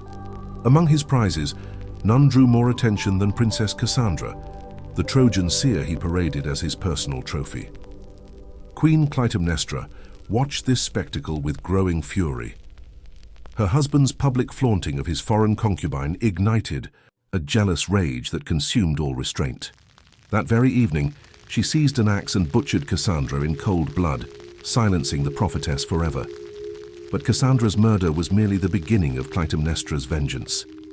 For 10 years, she had nursed her hatred over Agamemnon's sacrifice of their daughter Iphigenia to appease Artemis. The time for retribution had finally arrived. While her husband slept peacefully in his chamber, believing himself safe in his own palace, Clytemnestra crept to his bedside. Her dagger found his heart with surgical precision, delivering the same violent death he had inflicted upon their innocent daughter. With Agamemnon's blood staining her hands, Clytemnestra claimed Mycenae's throne as her rightful inheritance. However, her murderous act would not go unanswered. Prince Orestes, driven by filial duty, could not allow his father's killer to live unpunished. Storming into the royal chambers, Orestes confronted his mother with sword drawn. A single thrust ended Clytemnestra's life, her final breath escaping as the blade pierced her chest. Victory brought no satisfaction, only overwhelming horror at what he had done. Orestes had avenged his father, but committed the ultimate transgression against nature itself. As tears streamed down his face, 3 nightmarish figures descended from the darkened sky. The Furies, ancient sisters of divine retribution, had risen from the underworld's depths to punish this matricide. These terrifying entities existed solely to torment those who spilled family blood, regardless of their motives or justifications. For years, the Furies haunted Orestes without mercy, driving him to the brink of madness with their relentless persecution. Only Athena's eventual intervention would finally grant him peace, ending this cycle of vengeance that had consumed his entire family. The Wanderer's Curse, the long journey. Home-won hero remained absent from Greece's celebration of victory. Odysseus, king of Ithaca and architect of Troy's downfall through his wooden horse stratagem. After 10 years of war, he yearned only to return to his beloved wife Penelope and son Telemachus. Gathering his loyal fleet on Troy's conquered shores, Odysseus set sail with high spirits, believing his trials had ended with the city's fall. The route home should have been simple: south around Greece's coastline, then north to Ithaca's familiar harbors. Instead, a supernatural storm struck as they neared home waters, driving the ships far off course toward an unknown island where they sought shelter from the raging seas. The one-eyed giant landing on this strange shore, they spotted a shepherd's camp in the distance. Odysseus selected a small group to investigate, bringing several amphorae of fine wine as trading goods. Inside a massive cave near grazing flocks, they discovered abundant stores of cheese, milk, and meat. His hungry men began helping themselves to these supplies, unaware that the cave's owner was returning from his daily rounds. The giant Polyphemus, son of sea god Poseidon, stood taller than any mortal man, with a single eye dominating his brutish face. He sealed the cave entrance with a boulder no human could move, trapping the intruders within. Ignoring Odysseus's diplomatic offers of trade, the Cyclops seized 2 warriors in his massive fists, crushing them like insects before devouring their remains. This became his routine, departing each dawn and returning each evening to feast on the terrified survivors. Faced with seemingly impossible odds, Odysseus crafted another of his legendary plans. Rather than attempt futile combat against the giant, he offered Polyphemus the wine they had brought, claiming it would complement his gruesome meals perfectly. The Cyclops quickly became intoxicated by the potent vintage. Grateful for this gift, he asked his benefactor's name so he might properly thank him. Odysseus cleverly replied that he was called Nobody, a deception that would prove crucial. As Polyphemus collapsed in drunken stupor, Odysseus sharpened a wooden stake found within the cave. He drove it deep into the giant's single eye, blinding, but not killing him, for only the living Cyclops could move the entrance boulder. Polyphemus's agonized screams brought other Cyclopes rushing to investigate. When they called through the sealed entrance asking who was harming him, the blind giant could only answer, "Nobody is killing me, nobody." His fellow Cyclopes departed in confusion, assuming no real threat existed. Odysseus's wordplay had worked perfectly, but escape still seemed impossible with the massive stone blocking their exit. The next morning, Polyphemus rolled away the boulder to release his sheep for grazing, feeling each animal as it passed to ensure no humans escaped among them. But Odysseus and his men had tied themselves beneath the sheep's woolly bellies, passing undetected through the giant's searching hands. Reaching their ships safely, they rowed desperately away, while Polyphemus hurled massive stones in their general direction, his blindness making his aim wild but still dangerous. In a moment of fatal pride, Odysseus revealed his true identity to the defeated giant, boasting of his cleverness in orchestrating their escape. This arrogant disclosure allowed Polyphemus to name his attacker when praying to his father Poseidon for vengeance. The sea god's curse was swift and terrible. Odysseus would lose all his companions during the coming voyage and wander the oceans, for 10 full years before reaching Ithaca's shore. The bag of winds, unaware of this divine curse, Odysseus's fleet continued their journey until reaching Aeolia, a floating island ruled by King Aeolus, master of all winds. After hosting the travelers with great hospitality, Aeolus offered a parting gift that could speed their homeward voyage. The present was a leather bag containing the essence of contrary winds.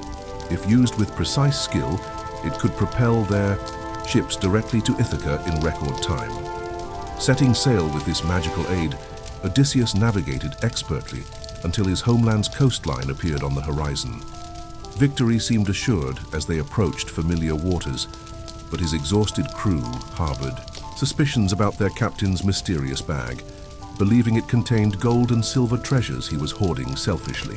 While Odysseus slept, they opened the container to claim their shares. All the captured winds burst forth simultaneously, creating a supernatural tempest that blew their ships back across the sea with devastating force.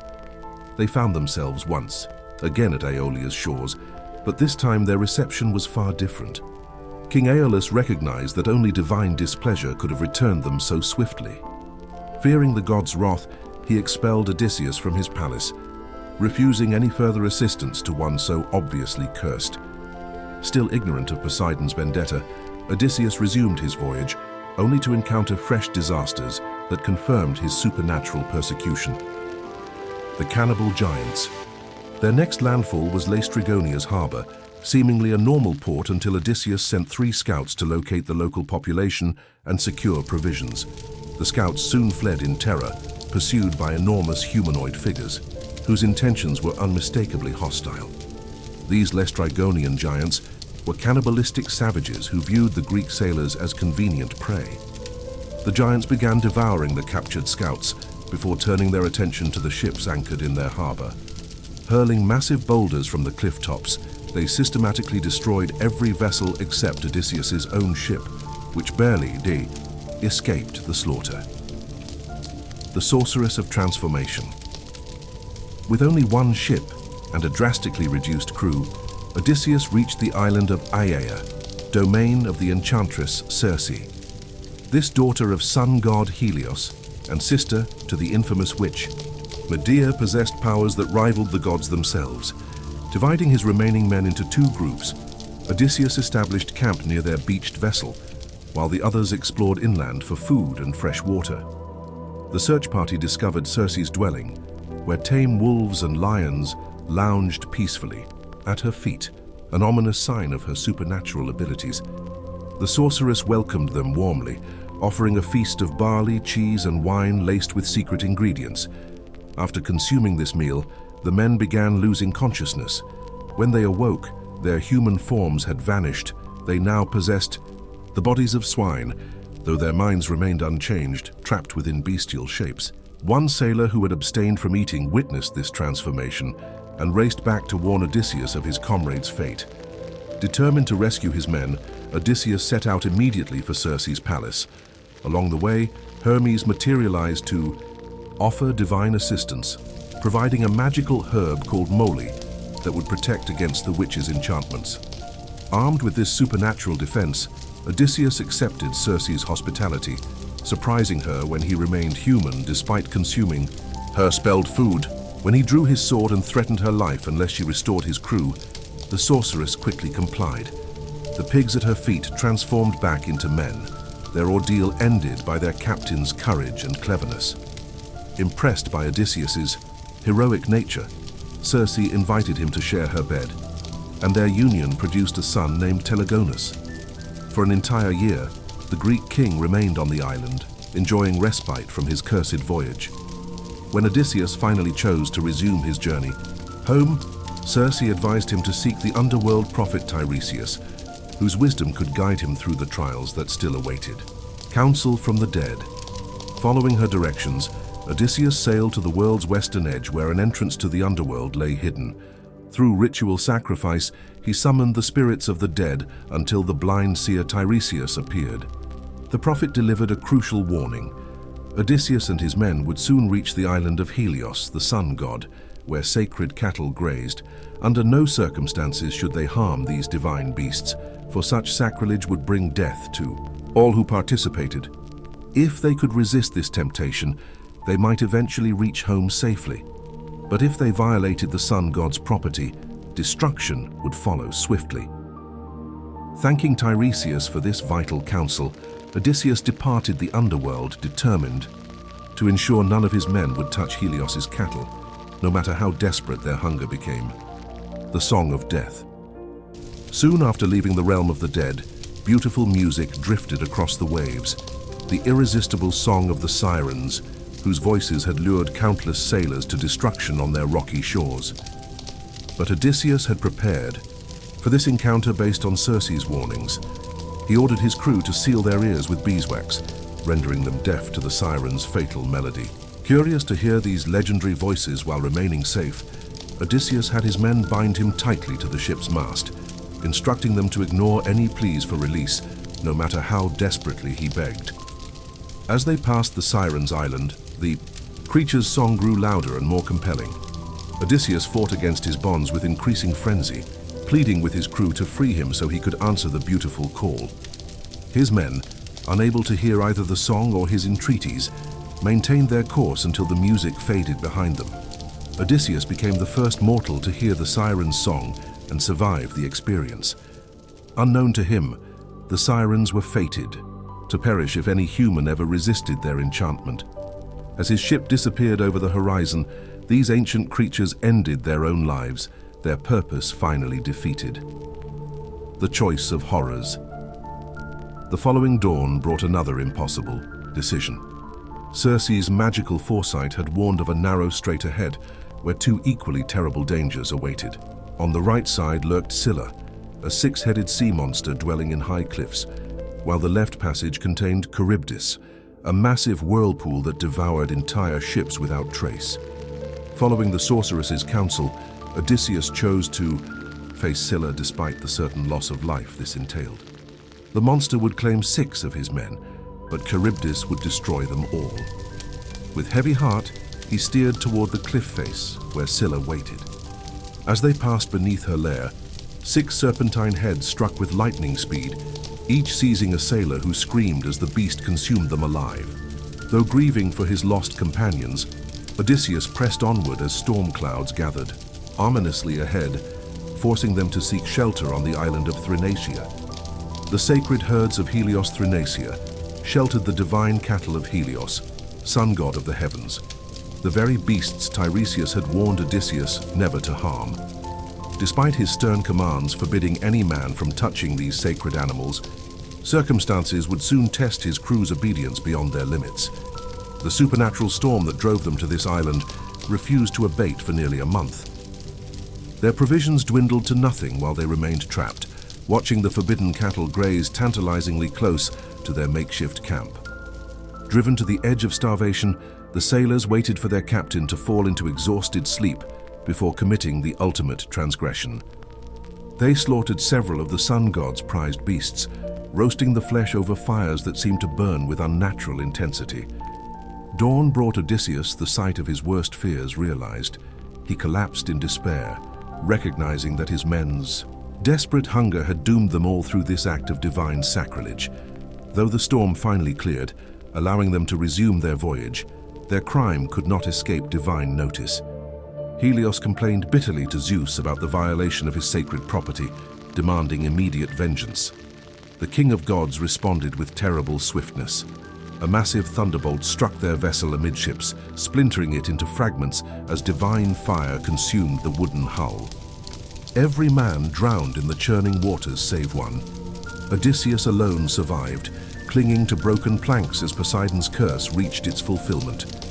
For 9 days and nights, he drifted helplessly across the endless ocean until the 10th dawn brought him to yet another unknown shore, the island domain of the nymph Calypso.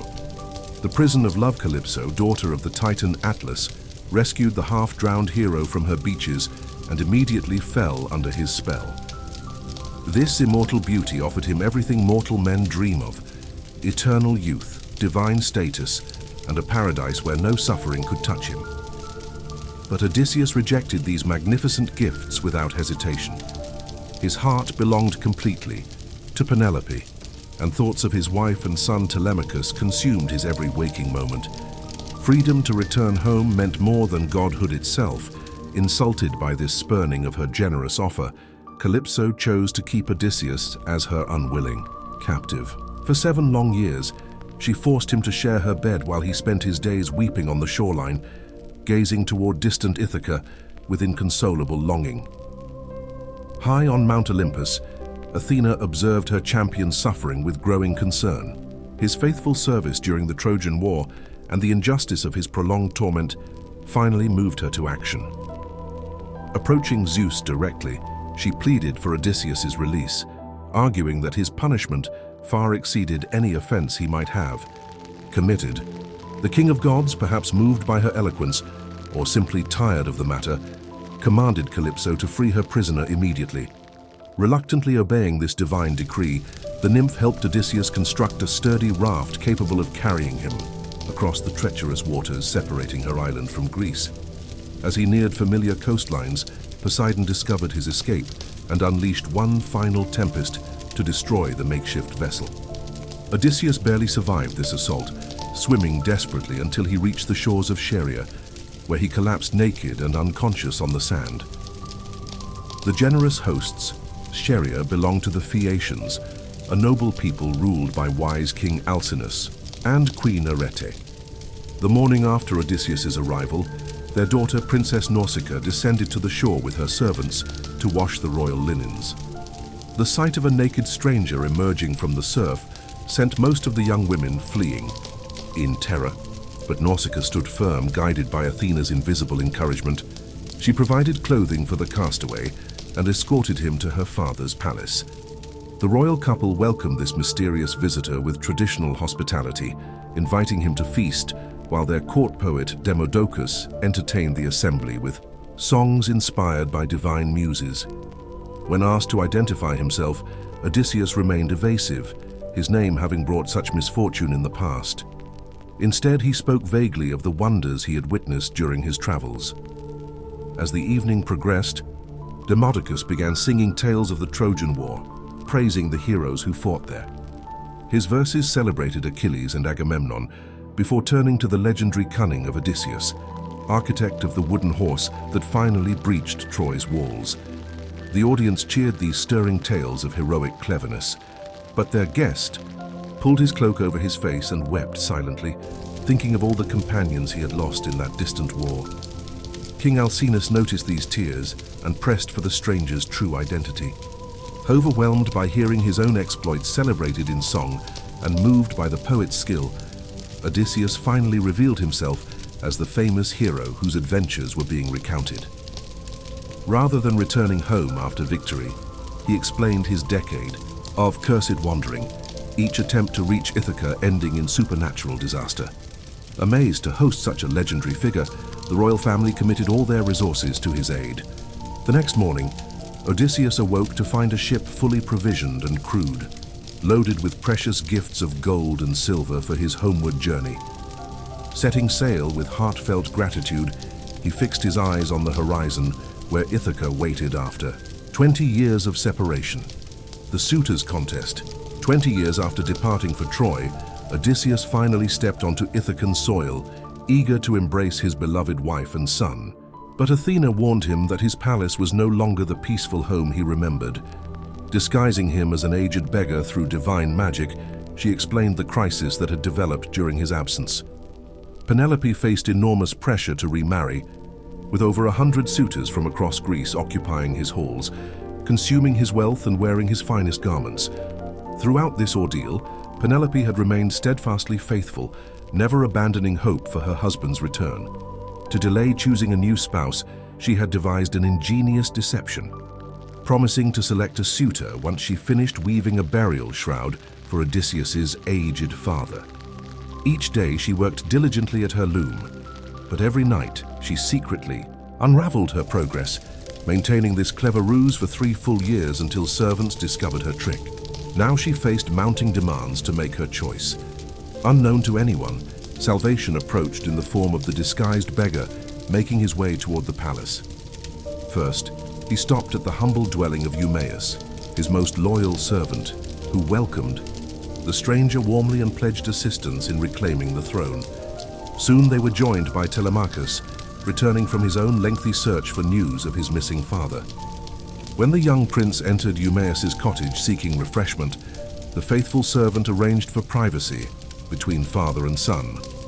With Eumaeus absent, Athena restored Odysseus to his true appearance. The recognition scene that followed brought tears of joy as Telemachus embraced the father he had barely known, their reunion ending 20 years of separation. But celebration had to wait. The suitors required immediate attention. Odysseus resumed his beggar's disguise and entered his own palace to discover Penelope's latest stratagem for avoiding remarriage. She had announced a contest. Whoever could string Odysseus's mighty bow and shoot an arrow through 12 axe heads, arranged in a row, would win her hand. This challenge seemed fair, but she knew that only her husband possessed the strength to wield his own weapon. One by one, the suitors attempted this feat, each failing even to string the powerful bow properly. When every nobleman had been defeated, the disguised Odysseus requested his own attempt. The entire hall erupted in mocking laughter at this presumptuous beggar's audacity. Their amusement quickly turned to stunned silence as he strung the bow effortlessly and sent an arrow flying perfectly through all 12 targets. The reckoning.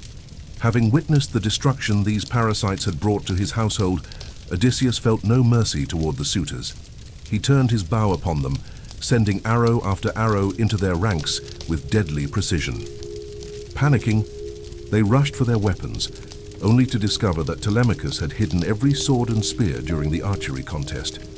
Trapped and defenseless, they faced the combined assault of Odysseus, his son, and loyal Eumaeus. The slaughter continued until every suitor lay dead, their blood staining the floors of the palace they had defiled for so long.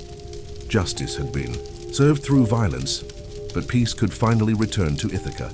With his final task completed, only one joy remained: reunion with the wife whose love had sustained him through 2 decades of war and wandering. Penelope recognized her husband despite his long absence, overwhelming emotion flooding through her as she embraced the man she had faithfully awaited for 20 years.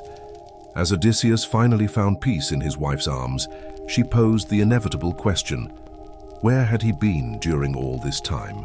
With tears of joy streaming down his face and a smile born of pure contentment, he replied with simple words, "Where do I begin? The dawn of a new age. The end of heroes." With Odysseus's homecoming, the age of heroes drew to its destined close. Zeus's grand design to separate divine and mortal realms had succeeded completely. No longer would mythical monsters terrorize the earth, nor would demigod children walk among ordinary humans. These legendary tales would transition into myth and folklore, preserved by master poets like Homer, whose verses would echo through countless generations, inspiring awe and wonder in all who heard them. Zeus had attempted to populate the world with races of gold, silver, and bronze, followed by his own heroic descendants. Now he would create his final experiment, humanity forged from iron, the current age of mortal existence. Unlike their predecessors, this iron race would face every hardship the world could offer. Old age would claim them, poverty would test them, starvation would threaten them, and warfare would plague their nations. Only through constant struggle and hard labor could they hope to survive. Yet in compensation for these trials, the gods withdrew from direct involvement in human affairs. This iron race would possess something their predecessors lacked: true control over their own destiny, freedom to shape the world according to their will and wisdom. They would establish great cities, develop systems of writing, and explore every corner of their vast world. Philosophy, art, and music would flourish as expressions of their creative spirit and intellectual curiosity. In time, they would invent printing presses to spread knowledge, discover the laws governing gravity and motion, harness steam's power for their machines, and create artificial light to banish darkness from their civilization. Eventually, this iron race would develop such remarkable abilities that they could travel beyond their earthly home into the heavens themselves, achieving a perspective once reserved for the gods alone. viewing their world from the cosmic vantage point of the divine realm they had been separated from so long ago.